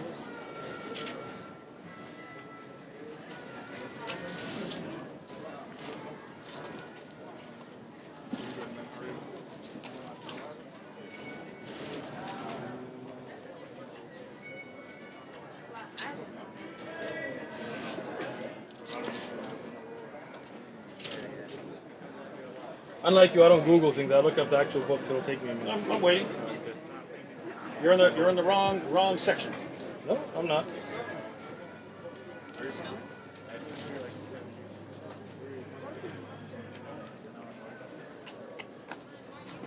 Looking for Luke 19:27? Try that one. Luke You got- 19:27. you got it highlighted. All right, I You do. got it highlighted. I do. But bring here those enemies of mine who did not want me to reign over them and slay them before me. Can this verse not be used to slaughter people? If Thank anyone, you. no. Thank you. If anyone, Thank you. If you think people can be that sloppy, because what happens when you read it in context? Oh, now we need. Okay. So now look at. That's a perfect example. Excellent, it You is. go to Luke 19:27. You start reading at verse 12. Okay. Jesus is telling a story. He tells a Excellent. story Yes. about a king. And what's the point king of the goes story? away.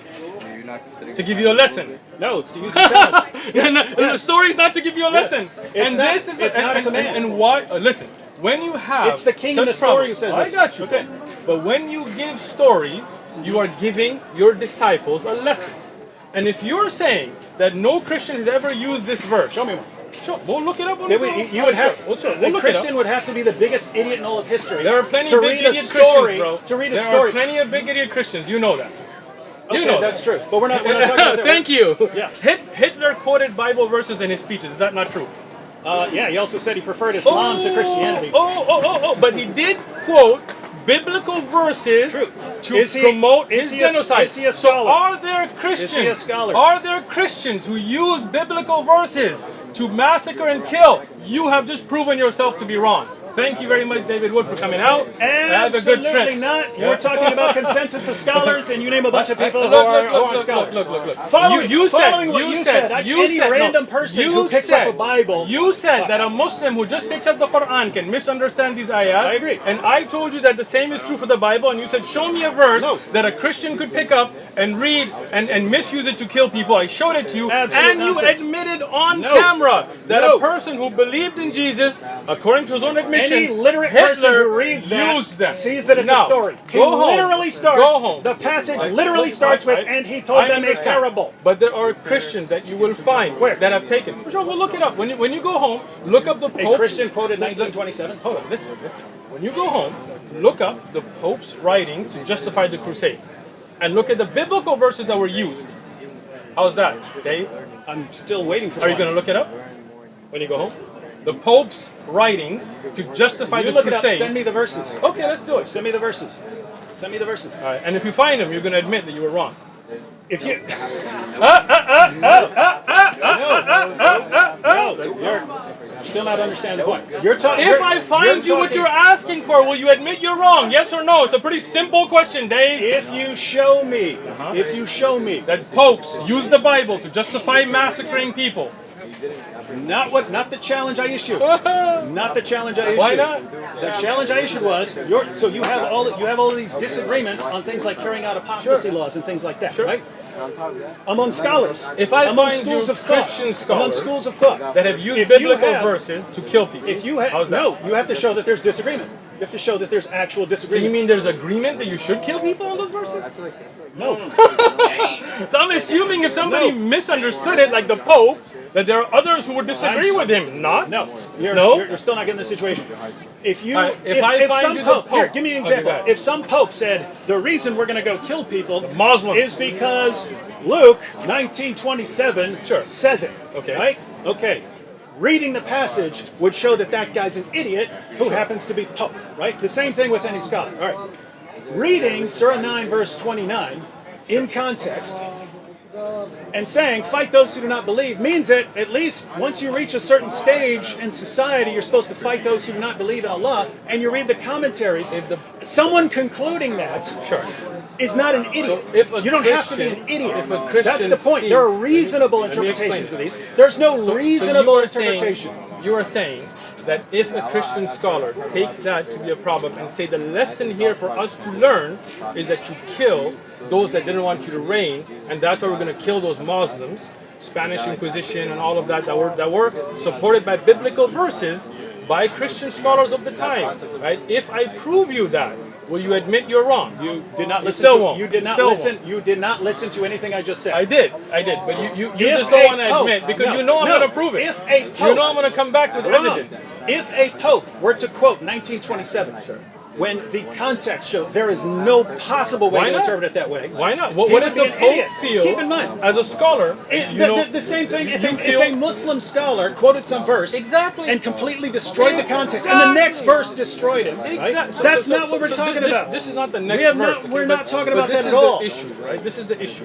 When I showed you all those other verses as well, the problem was that you were all like, well, read the other part, read this, read that, right? And there are Christians, scholars and others, experts in the Bible that have used biblical verses to carry out horrible, horrendous crimes. Not the and point. now, when I am telling to you that I'll bring you those evidences, names, and which verses and everything, you are still trying to find a back way out because you know I'm going to find it, and you know you're going to be proven wrong again. You missed the point entirely. I'm saying you take any of these verses Sure. and say this means we should go kill people. Sure. You would have to either be insane or have some all agenda. those Here's what you Christian can say. scholars were Here's insane here's what you can say about Christianity and Islam. There are people who have agendas Sure. who will knowingly distort the meanings of verses Sure. in order to get what they want. I'm sure you'd so say you- that so about, I'm you- sure you you would don't- say that about ISIS, right? That they're distorting I passages, agree. right? They're distorting I passages. agree. Yeah, yeah. So you would that's say there not is the point. no Christian that sincerely believes that killing homosexuals is a biblical order on it. If you try, if Again. a Christian tried to apply that today, I would regard him as insane Really? or So all the- massive agenda. Massive agenda. So Mr. Anderson, the Christian preacher from Arizona, If he who says did homosexuals, say that according to homosexuals- Christianity, Yeah, should be put to death. executed, I would. You haven't I would watched his video. No. Then Preacher Anderson, go watch his news Okay. footage where he shows the Bible and says that is the ruling in Christianity for there is no ruling in Christianity. You'd have to That's go what he to said. the old That's covenant. what he said. And He therefore said- he'd be he he'd showed- be ignoring the entire new covenant. So now you are caught on tape. I'm not caught. A Christian Is he a scholar? preacher. He is a He's a scholar of the respected Bible. scholar? Yes, he is. A respected feels scholar. he is, yes. Oh, he feels he is. Oh, he has a large following. He has degrees. He Okay. has, right? So when we now, read- now he's caught. when Now we he's read- caught. Watch not him run. caught at all. A Christian scholar, I said- a minister I said- with a following, I said, if you using interpret- the biblical verses, feels that the order for him is Did that, with not context, deny is that it. you, Did is that, not is that deny it. homosexual I said you'd should have to put be to insane death. or you'd So have you're to have saying- an agenda. So which one I is say it? he's gonna, you Which think one he is has an it? agenda? You don't think think he so? has an agenda? I don't know. I'm not Okay. going to assume that. Some people don't like certain people. and Preacher use Anderson, passages. David Wood is saying you're either insane or have an agenda. I am. Check. If you're You saying, guys- if you you're guys- saying I'll tell you what. homosexuals should be I'll tell you what. executed I'll tell you what. under You the guys- new covenant, You guys work it out amongst your Christian selves and then come to us and talk about it. yeah, and Thank you very and then much. tell me how many Christians are executing homosexuals? Plenty. And plenty. how many haven't been- jihadis are haven't slaughtering been- people in the no, name of wait, Allah? Listen. You haven't been to South Sudan. You haven't been to Russia. You haven't been to other places where there are homosexuals being killed in the name of Christianity. the You name haven't. of Islam? Yeah, there are, of course. We already agreed earlier that many people can misunderstand things and people's actions are not an evidence. But scripturally, can people misunderstand the Bible? Even scholars, you have been proven, and you threw the poor Anderson still- guy you under s- the bus. you still- Preacher you Anderson, still did not Preacher understand Anderson, the point even at though all. I may not agree with you on a lot of things, but I do feel pretty bad that David threw you under the bus. Have a great day. This from the guy who throws Ibn Kathir under the bus. I did not. I explained the weakness And in the his own narration. God under I the love, bus. I love Ibn Kathir. And his I love prophet under Allah. the bus. And I love Rasulullah sallallahu alaihi wasallam. And says, oh, I can't believe Deuteronomy, Exodus, look at these horrible Look, teachings. you know you got His caught, God bro. and his You know- prophet say these are you the know. inspired word of God. You He throws know. them all under the bus. You know so the under the bus here we example have ended your God, prophet, point. Ibn Kathir, And now- greatest scholars and of all now time in you Islam. just want to make your voice We got bites. one guy we could go make to. Your sound we got bites. one guy Go we could go any to scholar. learn Islam. I told you earlier. Any scholar is going to give us the same answer. I'm a student of knowledge. Go speak to a scholar. No problem. Any scholar. A scholar who will give you answers with evidence. Yes. Ahlul dhikr. Okay, well, any scholar can say, here are the stages of jihad, and here's the source. Again, if a scholar tells you to do something that is clearly against the hadith, then you know that's not a scholar upon the Quran, the Sunnah, and the way of the Salaf of Ummah, right? How can fight those who do not believe in Allah be against the hadith when Muhammad said, I've been commanded to fight people until they say there's no God but Allah. Right. You could go to other hadith and try to use those to change the meaning, but there aren't a lot of clearer passages than fight those who do not believe. And then we look at Muhammad, I've been commanded to fight people until they say that there's no God but Allah. And if you get to a position where you say, oh, but in order to understand those, you have to... When the Quran says, but if they incline towards peace, then incline towards it too. Wrong then, passage. Then what? No. Not But isn't the 929, Quran, right? It's Under a different stage. Under a different... Under defensive jihad stage. Where does it say that it's under defensive jihad? That's how you That's reconcile it. no, That's how you got reconcile caught it. again. What is Didn't it, get it. 60? Hold on. Ooh, poor guy. Try. Hold on. I got you. Important aspect within our life. The most important thing, because we don't want to get from that way. So a statement like that, say, yes, because we both know who God is, right? A statement like that, say, the way we go about it. Oh, poor days. Keep going. I got you. Don't worry. God prescribed this worship, 8. this worship, this worship. Surah Anfal, the spoils of war. He just said this is defensive jihad time, right? Nope. Surah Anfal is defensive jihad. This is the first time I've heard that tafsir. Why would we do it? So, in number 60, this is defensive jihad for them. Prepare against them what you believers can of military power and cavalry to deter Allah's enemies and the enemies as well as other enemies unknown to you but known to God. This is offensive right now. Whatever you spend in the cause of Allah will be paid to you in full, and that you will not be wrong. He just considered this defensive jihad. But if the enemy, in an offensive jihad time, if the enemy is inclined towards peace, make peace with them. Boom. Not the final revelation. Before, after. Whoa. I've So never. this is defensive jihad? Is This is a that? defensive jihad ayah? Yes. Yes. Preparing for war and getting Yes. steeds for war or defensive Yes. jihad Are you ayah? going out and subjugating the world? Or are you fighting people because there are people fighting you? Surah Anfal, the spoils 8 of or war. 9? Which came later? Spoils. Surah 8 or Surah 9? Which one came later? But you think they came Which one came numerically? later? Which one came later? You think they came numerically? No. Oh, Which one came miskin. later? There are ayat in both. Are you telling me that 8 let me came after explain 9? it. Let me explain it. There are ayat in Surah Tawbah and Surah Anfal that came in different time periods. They didn't come one surah at a time. You miskin guy, you didn't know this? These surahs are not revealed one at a time. There were ayat revealed in the 8th surah. 929, before or after that? I don't have to look that up. But this is offensive jihad. You don't know? And I don't know. I don't know Okay. everything, bro. I got you. But here, even with offensive jihad, Allah says that if the enemy is inclined towards peace, make peace. This surah is called Anfal, which is the spoils of war, which are not from defensive jihad. Boom! David Woods, ignorance Wrong! proven again. Fight. Put it. So Ghanima came from defensive jihad? Let me put this slightly differently. Ghanima comes from defensive If jihad. that were Allah's final ruling, just as the earlier rulings about fighting people who are attacking you or something like that, right? If those were the final rulings, you wouldn't need 929. Why You not? wouldn't need fight those who do Why not believe in Allah. No. You don't understand the ayah. You wouldn't need the extra verse. Let me explain it. Right? When you have a time when you talk about the ayat about Quran coming, they are coming during different battles. And if an ayat comes about a battle during Hunayn or Badr or Uhud or any of those, it doesn't mean that other ayat about jihad will not be revealed during other battles. It's not like those are enough. No. Allah subhanahu wa ta'ala gives you more rulings, more explanation, more encouragement. These are part of how the Quran was revealed. The Quran is not revealed Surah 8 and Surah 9. Ayat are revealed in context of what's going on. That's why even some ayat in Surah Al-Baqarah are going to be early and some are going to be later. This is why surahs are not revealed chunks, but rather for us to understand the That's context. all a smoke screen. You know 929 was revealed after that. Come I on. don't know that. You know that? Swear to God that you think I know. Wow. I don't. Right? And I you don't think you either. know- I think you you know don't that. either. How do you know that? Over and over again it talks about.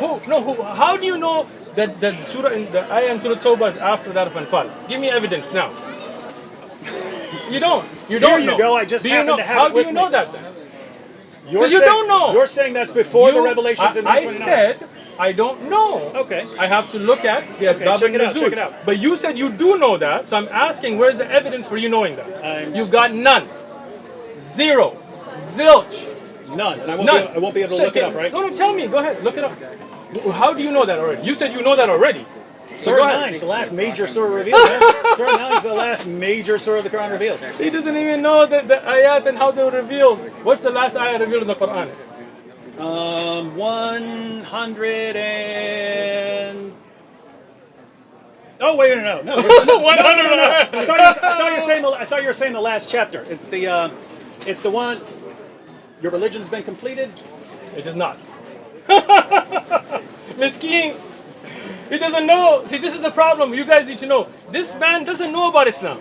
He just pretends. He plays it on TV. He just quotes your sources, Look, and then all the wants, sources are wrong. All he wants, Ibn Kathir, all he wants, bye-bye. You can't read all the he Quran wants and understand is your it. money. You can't. Right? You see? That's all This- he wants. I'm sorry. Be honest, bro. Be honest. My honest livelihood is about it. under the shade of my spear. It is. Your livelihood is under the shade of your lies. This from the guy who wants Your livelihood is under the shade of your lies. Jews and Christians have Be to pay the honest. jizya. Be honest, bro. You see this? You see this? Now you can't answer. You Answer can't what? answer. Show You me. change the subject show me every 5 evidence. seconds. No. Same subject. Show me evidence that the ayah in Surah Tawbah was after this I ayah in have Surah to look it Al-Anfal. up. I've never even heard that disputed. But you I've said never you heard know. that disputed. He said he knows. How did you know if you haven't looked it up? I have read. I've read that Okay. repeatedly, From over who? and over, From over and who? over again. From It talks who? about Surah 9 being From who? the last major surah From who? revealed From who? in the hadith. Those ayats we're talking about. In the hadith, there's a hadith that says that ayah is revealed after the We're talking ayah. about Surah At-Tawbah. We're talking again. Maybe your brain isn't. Maybe it's a 9:29. little. Maybe you're tired, right, from your traveling. So 929. The surahs- 929. The Let me explain it again. Let me explain it again. The context Surahs is are Tabuk. not revealed That's Tabuk. in one chunk. That's Tabuk. So where's 860? Hold on. Explain it again. Surahs are not revealed as chunks. Ayat are revealed. Which one of these ayats is revealed first? I said I don't know. Okay. I will look it up. You said you do know. So I'm asking you, how do you know? Where did you read it?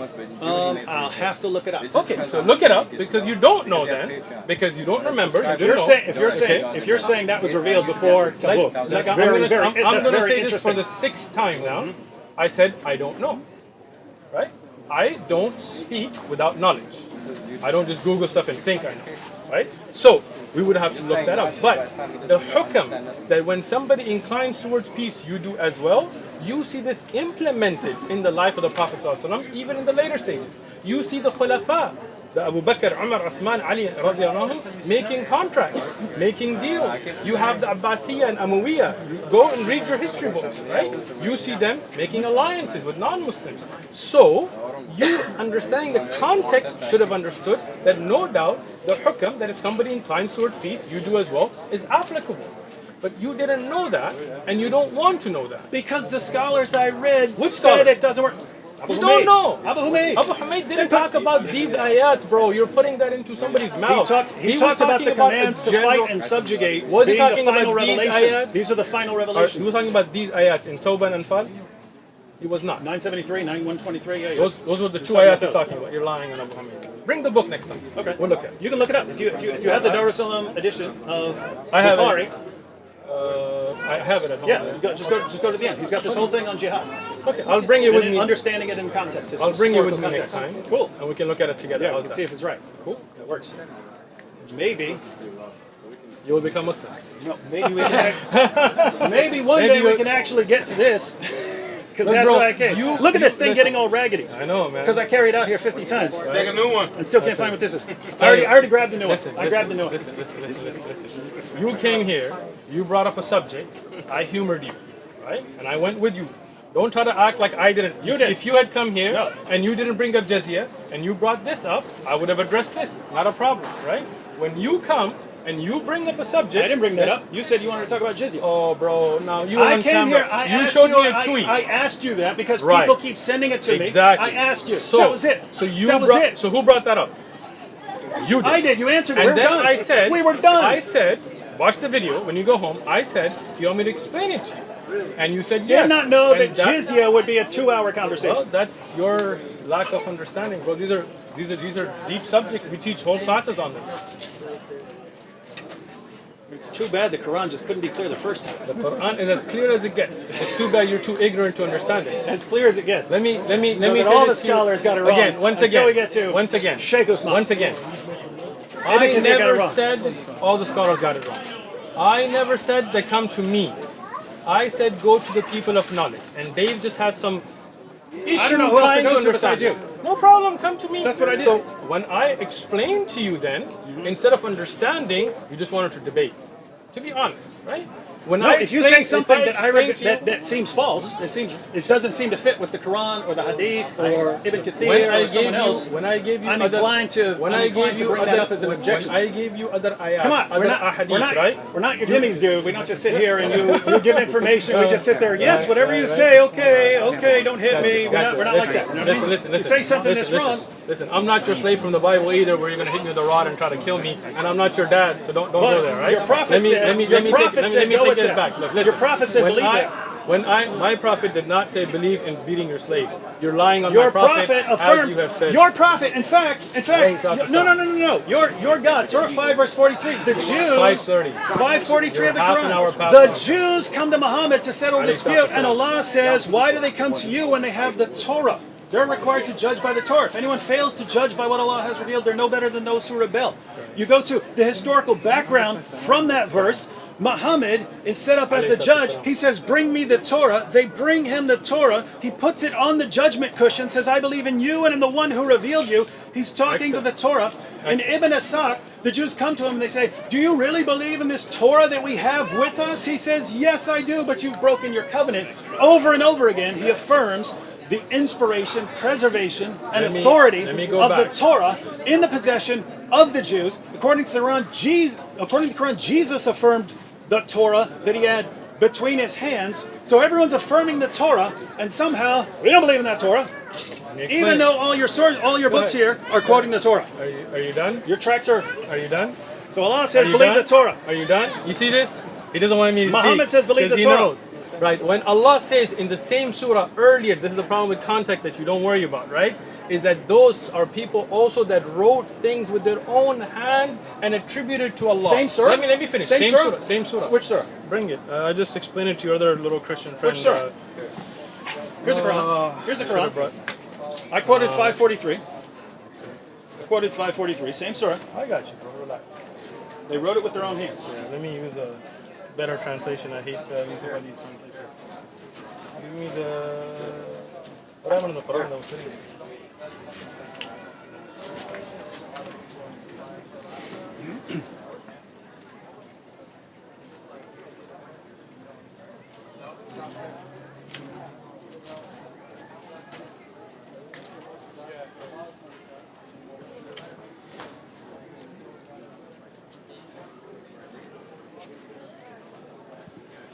While he's looking that up, since it's going to take a second, and it's not going to find it at all.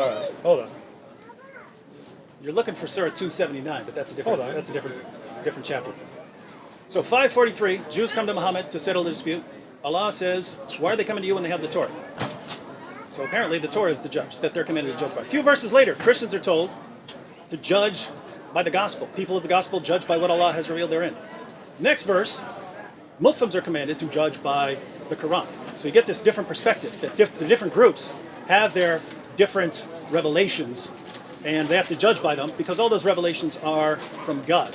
But eventually some Muslims started looking into the Torah and the Gospel, realizing, wait a minute, all these scriptures that were affirmed as the Word of God by Allah and Muhammad, is the inspired, preserved, authoritative Word of God, still authoritative, they don't line up with the Quran at all. Therefore, they must have been corrupted. Oh, David Wood. What's that? Surah 5, verse 41. Today, this is the end of David Wood. O Messenger, let not those who hurry to fail and to disbelieve grieve you. Of such who say we believe with their mouths, but their hearts have no faith. And of the Jews are men who listen much eagerly to lies, and listen to those who have come before you. And they change the words from their places. You said same right. surah. No, you said right. Same surah. You said right. No, same surah. You said they wrote it. Yes, You didn't say they wrote it. changed the words of God from their places. Whoa. And That's they're not what given you to said. take this, but they have not become beware. Whoever Allah Not wants what to you put said. in fitna. This is the what ayah you said. in the same surah Okay. before. No, Look. hold on, Dave. This shows. You've got. No, hold on. You got caught. You got caught. I'm having Your trouble career taking you as ended not now. being deceptive right now. Your career You know ended that's now. not what it Let said. me just read. You know that's not Let what me it just said. read. You know it. Let me just read. 100% Let me you know just you're read. wrong. Let me read. Okay. Here, when we talk about those Jews that changed their scripture, Didn't say this. this change is the this is scripture. they took those words out of their place While they're This speaking? is changing. While they're speaking? No. While they're speaking who or are in given, the text? Who are given, right? So listen to others who have not come. They have changed the words. Which words are these? They changed the words of what was revealed to them from their places. Hold on. And say that if you were given this, take it. But if you are not given this, beware. And whoever Allah wants to put into a fitna and error, you cannot do nothing against them. Those are the ones whose hearts have not been purified. Now this ayah that shows that they changed the words is before In the text? the ayah. In the text, it says they changed the words in the text. Because there are two ways to change the words, right? Hang on. Because look, we read Surah 3, verse 78. There is among them a section who distort the book with their tongues. Exactly. As they read, you would think it is a part of the book. Yes, exactly. They distort it with their tongues. Yes, that means it's corrupted? The text is corrupted? Yes, because... Whoa, he said yes. Are there Muslims who distort the Quran with their words? Are there Muslims who distort the Quran with their words? Let me finish what I'm saying. Let me finish, right? You've just proven the Quran is corrupt. No, I have not. Yes, you did. I have 100%. Hold on. When you see those that change the words, and Allah is warning you about them before those ayat, From their places. And from their How can places. they change them if they don't still have them? Hold on. They have changed them, right? So this is where you see that Allah subhanahu wa ta'ala warned about this before we go forward in the same. When I told you in the same surah, and I found it for you, now wait. If you look at the hadith, hold on. I'm not done. If you look at the hadith that you quoted from a Tirmidhi, without even knowing that it's from a Tirmidhi, where Rasulullah ﷺ got off and put the Torah on the pillow, right? I quoted Abu Dawud. Miskeen is going to go home and find it that it's not in Abu Dawud, but it's okay. It is in Abu Dawud. Okay, we'll go. Abu Dawud Surah. Abu Dawud Surah. Wait. What surah? Sheikh Uthman is saying this is not in Sunan Abu Dawud, right? Let me explain the hadith to you if you don't mind, right? Okay. The hadith where Rasulullah ﷺ put the Torah on the pillow. He said, I believe in the one who sent that, no doubt. But if you look at the context of the hadith, when Umar ibn Khattab found a piece of the Torah, Rasulullah ﷺ told him that this is not going to be a means of guidance. Even if Musa came today, he would have to rule by the Quran. This is why you don't understand context of the ahadith and other ahadith. You take one out of context. No doubt the Torah, the Injil were revealed by Allah. And as I've continued to, no doubt aspects of that message. But Rasulullah ﷺ was told in the Quran that these people have changed parts of the book. No. They have. No, they change it with their mouths. Yeah. When they speak, when they and in the Quran is also the other ayah that you know, that they write and say in their writing that which is not from Allah and attributed to Allah. Is that not true? And you're saying this would corrupt all of the books? This is going to corrupt those books that they had, no doubt. So in Mecca. Let me explain it, right? The Quran, the difference, the Quran, and why, alhamdulillah, Allah preserved it, is we have manuscript, we have oral memorization, we have ijma', consensus of the Sahaba on the Quran, from Surah Al-Fatiha, Surah Al-Nas, right? Something you don't have in the Bible. Many Christians have different books that they would put in there or not, right? Again, you misunderstand the affirmation. Why would he say? Why would Allah say? It's 5:30. No, why would Allah say? Why do they need you? Just because you got nothing better to do doesn't mean that I don't have a family and I don't have a job and things. I'm just saying, why would Allah say? I've been here half an hour because this is not my job. You're just trying to make your money. I gotta go do other everything things. Must be some impure motive. 5 o'clock. Just while 5 o'clock. While I you're was done. While you're breaking down. Why would Allah tell them? Why would Allah tell them? From DC, just say we love you. Inshallah. Why would Allah tell them? Big dua for you all day. Why would Allah say? Why do they come to you when they have the Torah? Sure. If it's corrupt. Sure. And when we read the passages, you see now he doesn't want to listen to explanation, right? This is a style in tafsir called tawbih. You know what tawbih is? No, what's that? You don't, because you're ignorant. Now, tawbih is when you are told something to teach you a lesson, which is not a literal meaning, right? The point there was not that the Jews should not come to the Prophet ﷺ, but they would come to the Prophet ﷺ when it was beneficial for them, and when not, they would go back to the Torah. They were being told, paying attention, bro? Not what he says at all. Again, why do they need you when they have the Torah? So they have tawbih. Do you not understand ulum al-Quran? You don't. That's the problem. When the Prophet ﷺ was there, did he not tell them that if you want to rule today, you have to rule by the Quran? Even if Musa alayhi salam came, he would rule by the Quran. Did he not tell them that? And you're telling me he contradicted Thank himself. you. It's not. He ordered It's the not. Jews It's to not a judge by the. contradiction. He ordered the Jews to Listen, judge by the Torah. let me explain this to you, okay? If you as David would say that I'm a liar and I'm this and I'm that, you make all these videos, and then when you have an issue with your wife, for example, you come to me and say, hey, you're the most trustworthy guy I know, can you judge between us? And I tell you, why are you coming to me? Why don't you go to Sam and your friends? I don't mean that you should go to them. I'm trying to teach He you. didn't actually mean it. No, it's tawbih. What about in You Ibn know what tawbih Asad means? when they say, are you affirming the Torah that we have? And he says, yes. Well, bring me the Ibn Ishaq, because Ibn Ishaq, as you are well aware, has many riwayat from al-Waqidi that are matruk, right? Oh, you didn't know that either. No, if you want to throw Ibn Asad under the bus, that's good too. Listen. What about infirmity when Muhammad said that Jews have the Torah and Christians have the What was gospel, and revealed to it them? was in the same. What was revealed to them? It has to be. No. What has is to be. there or what was revealed to them? Show me the hadith. It has to be. Show me the hadith. Okay. And your hand's not tired, bro? You get a stand next time. Okay, so Oh, is that a text message? it's a text message from myself, from David Wood. I texted You myself text yourself. because I can't have all the sources. All right, Rafi bin Haratha, blah blah blah, Can came I to him can I and see? said, "Do Can you I- not allege? I'm worried that my Oh, wife's okay. gonna send me some perverted message Oh, your wife about what sends she you wants me to perverted do to her, or messages? something like that." And then it's Put on gonna a be all 90 right. again? Like, Go ahead.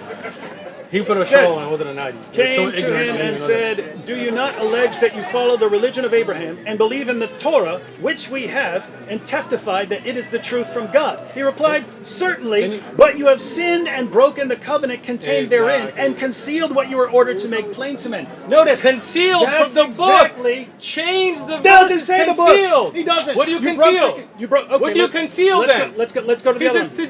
okay, hold on. You want to run now. You see he wants to run. No. That Rasulullah ﷺ is telling them, you have concealed from this No. book. No. You're Wrong, caught. wrong. You are caught If from you your own actually little think that text means- message that you look, sent look. to yourself. Watch. Okay, go ahead.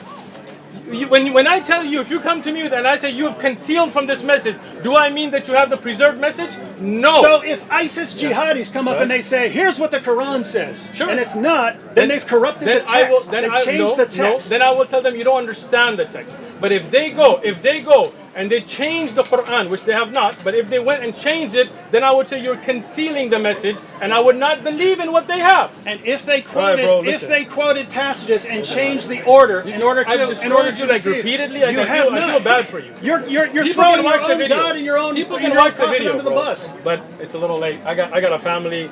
You got nothing to do in Keep San in mind. Diego. Keep in mind. apparently. So if I write, "This is the Quran," Right? I've corrupted the Quran, right? No. If someone said, Listen. your interpretation of 279 is they write the book and claim that it's from God. Listen. Is that the Torah has been corrupted? Listen. Let me explain it. And this is the last thing I'm going to explain. I'm done, right? And Okay. just to add to that, Oh, this just guy, okay. man. So I just read a couple words. "In gulps will he sip it," and I'm talking to, let's say I'm talking to an illiterate audience, and they don't know, they can't read it for themselves, and I say it says, "Will he sip it in gulps?" I changed the word order, right? I changed it. According Finish to what you, you're that's saying. what the Quran said. It's Finish if you what you're write something and you say it's a book, your book's been corrupted. Finish Or what you're if you saying. change some words, for their places, which I just did with the Quran, then the book has been corrupted. So can I according to the answer? criteria you gave for a corrupt book, the Quran is 100% corrupt. Wrong. Again. It is not wrong. Let me explain it. That's what you Let said. me explain it. Now listen. Open the ears, close the mouth, all right? So, when we look at the Quran, you writing on a piece of paper does not affect the Quran. That is David Wood's stupidity to think that's going to affect the Quran. A Jew writing you something- you see this? It would You see not- this? You see he's not letting me speak? Let your audience see A that Jew he won't let me right speak. now I could listen write to something him. that's not in the Torah. It would not change the listen Torah. to How's it him. going to change? There are Torahs around the world. How are you going to change it? listen It's to impossible. him. I listen to him, but he won't let me speak because he knows he's done. Let your audience see it. Let your people see it. Let your audience Come see on, it. you say you're in a rush. Get your point. Yeah, so you're bringing it up. Now let me finish. When you write on a piece of paper, that doesn't affect the Quran because standing amongst us are those that have memorized the entire Quran. We have manuscripts. We have the original text. Your writings today can't affect the You have Quran. the original at all. text? Alhamdulillah. Alhamdulillah. You have the original text? The Let me original. speak. We have texts that we can carbon date to the lifetime of the Prophet ﷺ, to the time of Uthman radiallahu anhu, Uthmani scripts. Alhamdulillah, we have it. And we have videos on it you can watch if you want to educate yourself. Now, what the difference is that if you are the people who preserve the Quran and you go in there and you write in ayat that are not from Allah, then the Quran would be corrupted. But alhamdulillah, that cannot happen. No, it wouldn't. As it That- did happen, even that as wouldn't corrupt. it did Even happen that wouldn't corrupt in the the Quran. Torah and the Injil, that the people went and added and subtracted, and It that's doesn't why say they when did you at look all. at, Not when what you it look said. at, let me speak. Allah You is see under this? the bus. You see this? Allah You see says this? one thing, He Do you see completely this? changes it. Do you see this? It You says see it? changing You it see with their You tongues. see it? It And says their changing hand. it with their tongues. The He says yad. that means text. That's what Allah said. Yad. He's saying text. He doesn't with know their the word tongues. yad means. A Muslim changes What does it with yad his mean? tongue. Does that mean the text is What correct? does yad mean? Thank you. What? Yad means hand. With the pen. Where? Yad. In which Yeah, verse? That's what it means. In which verse? In In any context. In If they use the 541? word hit, it means with your hands. You're quoting 541 there? hold on, bro.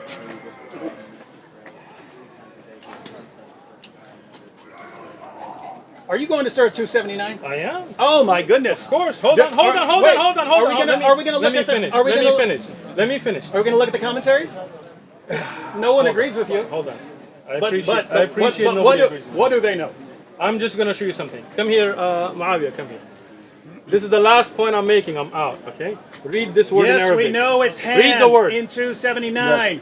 That's not talking about changing. ID him with their hand. Done. We know that. Now read it. Hey, Shaykh, you want to read the verse before it? Are you ready? Want to read the verse before it? I told you I'm done, right? It talks about the illiterate people who it's- don't know the it's book. 8:40. People who Okay. don't know the book Then I are got writing. let me just no, finish. people who don't know the book Ummiyun are- Ummiyun. Look at the tafsir Shaykh Ibn Uthaymeen. It is those that are guessing. Those that their own hawa is putting forward. It does not mean that they're illiterate in the sense of not being able to write. And what? Look up. What do Look the- up. What Look do your up. commentators say about this? I just told you. No. Read Tafsir Ibn Kathir or Shaykh Ibn Uthaymeen, which is Ummiyun here is they don't have except amani. That's in the ayah, right? Which is that they don't have except their own wishes. They are not knowledgeable enough. Not that they can't They're not write, knowledgeable. but they do They're not write. knowledgeable. Not knowledgeable in the sense that they don't know Yeah. right from wrong. And what are they writing? And they are taking. What are they writing? Let me answer, bro. Let me answer, right? They are taking from their own desires, right? And they are writing into their scriptures that which Allah did not reveal in the Quran. Doesn't say they're writing Thank in you. their scriptures. Look. Your commentators actually say, Sheikh, they actually Bro, say which that this commentator? referred Bring to it. some Jews, Bring it. to some Jews Bring it.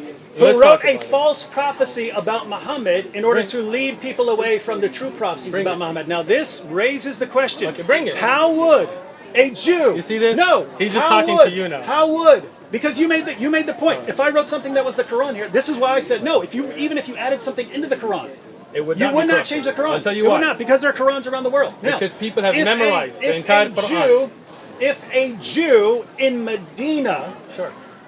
wrote something in there, that's not what it's saying. That's not what it's saying, right? These are talking about illiterate people who are trying to supposedly throw people off the trail of Muhammad. So illiterate they write, people are writing. they write something and say, this So is you, the Torah. you think an illiterate person is just I'm writing talking away? about uneducated. You know what I mean. So no, hold on. So are you saying that this is just one person that just didn't know and wrote something? No, you could say they're all doing it. Okay, You could say they're all the doing Quran it. tells How, us- in the name of common sense, Okay. if a 7th century Jew Sure. or group of Jews Okay. in Medina, in order to throw people off the trail of Muhammad, Sure. if they sit down and say, you know what, we're going to go ahead and write a false description of Muhammad, how in the name of common sense does that change Torahs around the world? We have Torahs before that time still intact. They're called Sure. the Dead Sea Scrolls. Guess what? Christians had the Torah during that time. If Jews in Medina changed it, would that mean it changed in Christian copies of the Bible, which we still have? I got you. Your interpretation makes you. zero sense. I get you. Let me explain. Can't possibly Let me mean what you're explain it. saying. Let me explain it. Go ahead. Okay?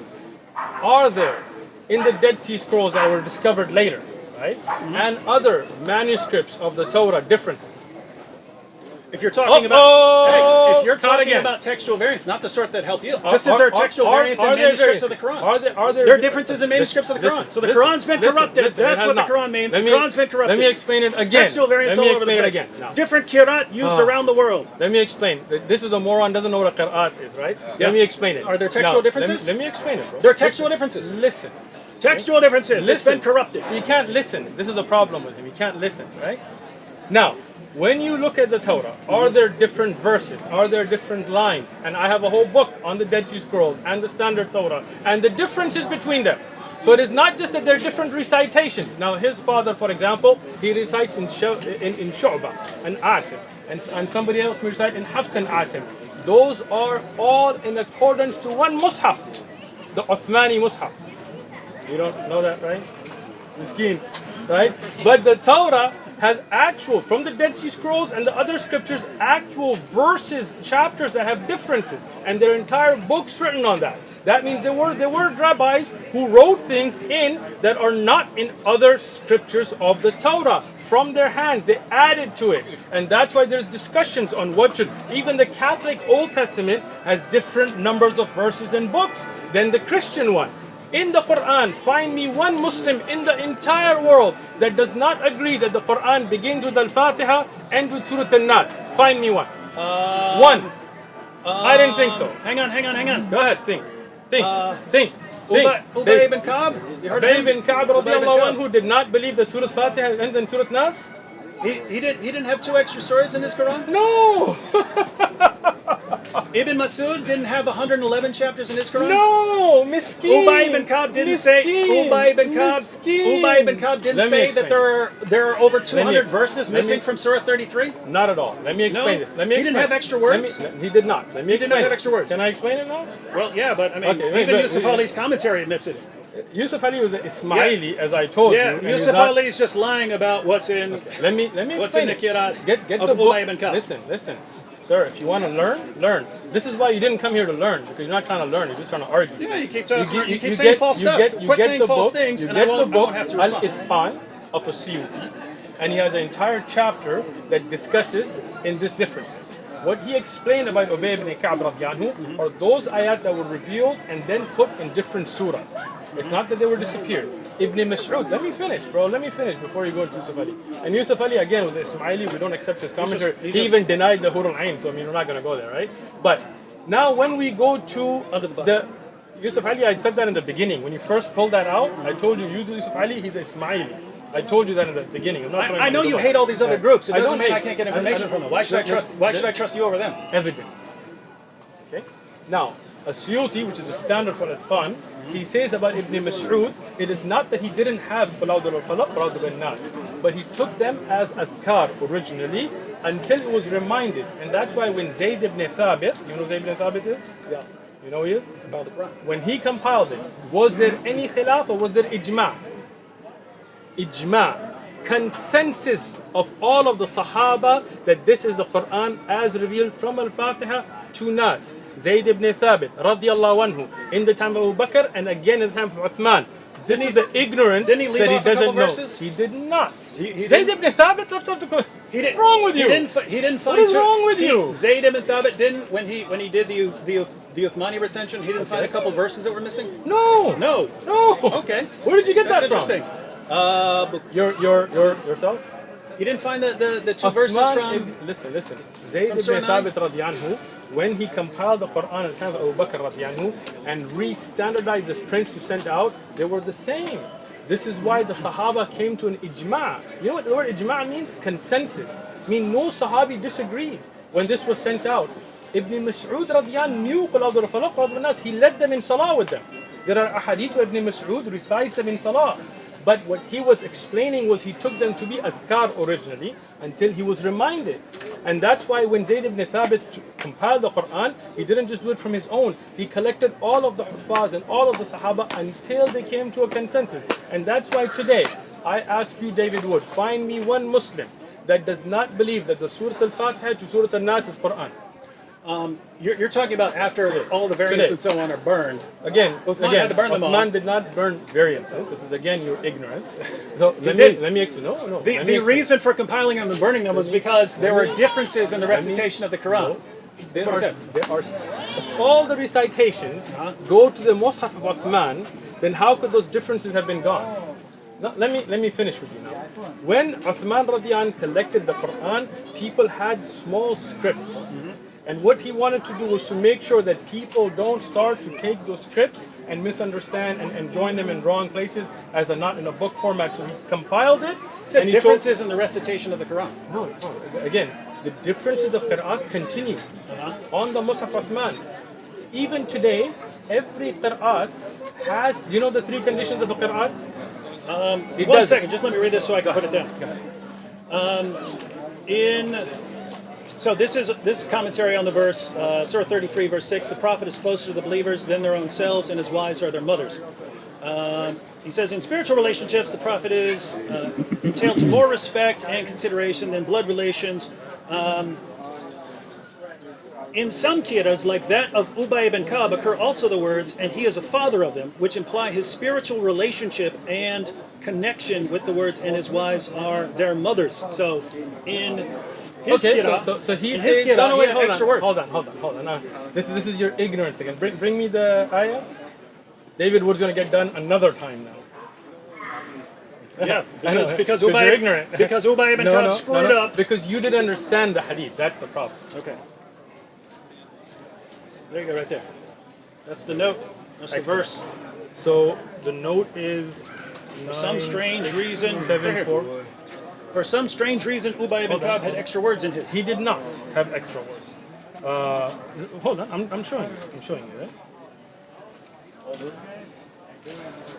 وكان الله بما يعملون بصير. والنبي صلى الله عليه وسلم ولي للمؤمنين من أنفسهم وأزواجهم وأمهاتهم. Here, in this recitation of Ubay ibn Ka'b, which again this is one of the shadh recitations, meaning this is not established from the mutawatir ahadith, which you don't know anything about, but what can I do? Here, the word is pronounced differently. It's not an additional word, which changes its meaning from their own wives, from their own selves and wives, to rather their own fathers. But this is first off, this recitation. It says, and he is a father to them. Right. Again, so like here, how he is closer to them. In the recitation, the word changes the meaning of it. Not that there is an additional word, right? Like the word. He said, Occur also the words. Let me explain it to you again, and you like get it on, and you can read it. But the thing is, you don't really want to learn. The word walid and walida, for example, right? And for just to change in recitation changes the meaning. Both of them being correct. Ubay ibn Ka'b radiallahu anhu, this qira'at is not established mutawatir. Every qira'at has to be mutawatir from a Nabi alayhi salam. But even here, it was not the additional word, but the difference in recitation that gave the depth in meaning. Now, these recitations, as Asyuti has mentioned, that are shadh. That means that they are not accepted, because even in recitation, we have to make sure they're mutawatir, that they are through numerous authentic chains. Those that are through authentic numerous chains, they do not have additional words, because they all have to go back to one Mus'haf. Mus'haf of Uthman radiallahu anhu. Any recitation that may be attributed to anybody that does not go back to the Mus'haf of Uthman is rejected. Sorry, Dave. So if Muhammad's other companions Again, had different recitations, because that's which you're not getting. That's, you're not getting, that's right? even in Bukhari. So, Umar said, Ubay was the best of the reciters among us, but we leave off some of what he recited. Excellent. They're leaving it off. Excellent. What does that hadith talk about? Let me guess, different pronunciations or something. No. So Ubay ibn Ka'b radiallahu anhu had his style of recitation that would elongate things the Quraysh did not want to elongate. See, so this is the thing. You're ignorant This of what's is amazing. even going We're on, sitting right? here reading. There are Yeah. passages you can read. This is Ubay ibn Ka'b, who said that over 200 verses are missing just from Surah 33. He's got extra words. The problem He's got extra is, words here. The problem and everything will is be what reinterpreted he as, doesn't- nope, it was exactly it's the not same. interpretation. He just it's context. elongated the word. If you had understood the context, And of we're it, not actually elongating it. studied. That's what Listen, Umar do is saying. Do this. Go get the book Al-Itqan and read it for yourself, so you can look at historic evidences. The problem is you don't really want to know the answer. We study these sciences. That's why we have the answer. You don't study them and make ignorant attempts to make videos, and that's why when I correct you, you're like, oh, how come you always have the answer? Because we study this Quran. I would like your answer on this, and I'm not even objecting. Can we? And I told you, this is like almost I actually want this. And he told me one more thing Sahih half Muslim. an hour ago. Sahih Muslim. This is your last thing then? Sahih Muslim. Last thing? Sahih Muslim 2286. Okay. That's where Abu Musa, it says Abu Musa went to the reciters of Basra, and he said, be careful that you're reciting the Quran for a long time doesn't harden your hearts, as were hardened the hearts of those who came before you. And then he says basically they forgot 2 chapters of the Quran. 2286. You're using Dar es Salaam. Which one do you want me to use? Show me the hadith I can. Wait, it's Sunnah.com gives. I just want to look at the wording of the hadith that you're saying. Because you misunderstood every hadith till now, so I'm assuming you misunderstood this as well. You don't know what hadith I'm talking about? Nope. And not until you I show me. think the one I saw with them, the interview was 2 stars for that. So he didn't answer. He actually didn't answer like good questions.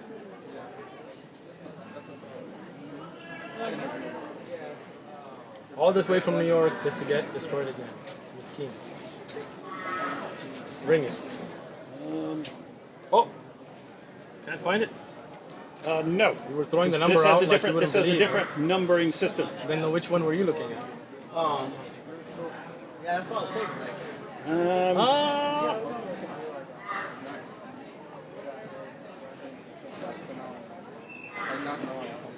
What are you laughing? You're using. I'm just giggling because my Okay, time here to we go, go here we go. an hour ago. Okay, here we go. There we go. All right, there we go. So what is the hadith number here? I like One. You see the 2286? That's in the old I one. disagree Yeah, with them because So, you are the best amongst the inhabitants of Basra, for you are the reciters amongst them, so continue to recite it. Continue to recite it. That your reciting for a long time may not harden your hearts, so they were hardened, as were the hardened of the hearts of those before you. We used to recite a surah which resembled in length the 70 surah in severity, Surah Al-Bara, which is Tawbah. I have, however, forgotten it, with the exception of which I remember out of it. If there were 2 valleys full of riches of the son of Adam, he would long for a 3rd valley, and nothing would fill their stomachs of the son of Adam except dust. And we used to recite a surah which resembled one of the surahs of Mushabbiyat, and I have forgotten it. But remember this much of it. What's your point? This is Abu Musa. Abu Musa al-Ash'ari. He goes to the reciters. He goes to the reciters of Basra. Okay. Right? And he says, hey, just be careful that you reciting the Quran for a long time doesn't harden your heart. Like you get bored with it or something, you get sick of it or something, right? No. You don't understand. This is the thing. You're ignorant, right? Reading words off a page. No, and not understanding them apparently. Okay? So I asked you you're about it. reciting for a long time. May not harden your heart. As were hardens of those before you. So he's telling them, continue to recite, Obviously. so that your reciting does not harden your heart. Right. And he says, as we're hardened the hearts of those before you. By not reciting. The earlier generation. Exactly. Right? By not reciting, right? Hold on. Then he quotes, let me explain. and then he says, there was a chapter of the Quran Surah Tawbah. in length and severity, like Surah At-Tawbah. So there's a chapter as long as and hard as Surah At-Tawbah. Okay. Right? But I have forgotten it. Sure. Right? But he gives a verse out of it. If there were 2 valleys for the son of 2 valleys of riches for the son of Adam, they would want a 3rd. Miskeen. And so he's telling Let me explain it to you. You This good? is Abu Musa saying they forgot 2 chapters. This is your ignorance again, right? What chapter is that? If you had, let me explain it to you what chapter. That is not a chapter at all. That's actually a hadith. That's a hadith. That's a hadith. So let me explain this to you. So he didn't know. You waiting? You ready? You okay? Take a breath, bro. This is your last one, but I'm gonna kill it with this one. So, when we look at the Sahaba radiyallahu who were the memorizers of the Quran, those that came together with Zayd ibn Thabit, Abu Musa al-Ash'ari is not one of them. Did you know that? They've caught again. Then the chapter should still be there. Let me explain. As if you had studied Ilm al-Rijal, which you didn't, then you would have known that some of the Sahaba to the later type of their age, they had issues with memory. Right? And that is why Uthman ibn Affan, may Allah reward him, what he had done before this time, before Abu Musa al-Ashari went to Basra, before he became old, that Uthman radiallahu anhu took the Qurra, the Zayd ibn Thabit ibn Mas'ud ibn Ka'b from Uthman radiallahu anhu himself, and he standardized the Quran. So if somebody, as a person, starts to forget or mix up things, it would not affect the Quran. We know that Abu Musa al-Ashari radiallahu anhu, towards the later time of his life, had issues with remembering things and confusing things. But that would never affect the Quran, because the Quran was standardized and preserved by Uthman radiallahu anhu in book format and by ijma of the Sahaba in the early time, before the time when Uthman radiallahu anhu, Ali radiallahu anhu, and Abu Musa al-Ashari went to Basra. So a person himself, like for example, if I memorize the Quran and when I get old, I come to this young man, I say, keep reciting the Quran so that your hearts don't become hardened, because I have forgotten many of the ayat of Quran and I recite them incorrectly, it will not affect the preserved, compiled Quran by ijma of the Sahaba radiyallahu anhu. He gives a That's verse. it. He gives a verse out of it though.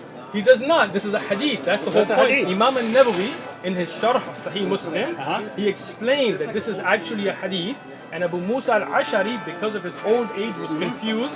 But the Quran, alhamdulillah, was preserved before that time by the consensus of the Sahaba. There are Sahaba who memorized the Quran and forgot parts of it. Like today, there are those who memorize the Quran. But it never affected the preservation of the Quran, because the Qurra, and he is not from them, the Qurra were the precise memorizers who wrote down the entire Quran during the lifetime of the Prophet ﷺ.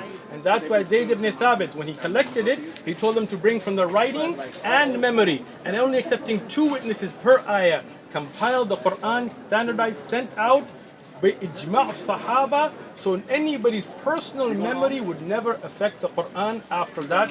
Walhamdulillah. It's 6 o'clock, I'm out. I mean, You're gonna want to keep going because you know you got destroyed repeatedly. Oh, But I got a I life. find it interesting, very interesting, because I've seen that interpretation that you quoted. It's a hadith, and I've seen like 9 different explanations Talk to your to camera, explain that because you know away. you can't talk to us. I'm talking to you. Yeah, it's 6 o'clock. I'm talking to you. I've noticed. It doesn't seem there's a consensus on what that means. and by the way, I've No, there's no already blamed you consensus, for my right? life when I'm late. The consensus on the Quran's preservation has been documented in Al-Itqan. Go look at it. Yeah, the consensus. I'm right here. The consensus on the Quran's preservation now, even though you do have the different kirat and so on, but you go back, different numbers of chapters. You have passages talking about entire chapters coming up missing. You have, according to Aisha, over 100 verses of Surah 33 coming up missing. According to Ubay ibn Ka'b, more than 200 verses missing from Surah 33.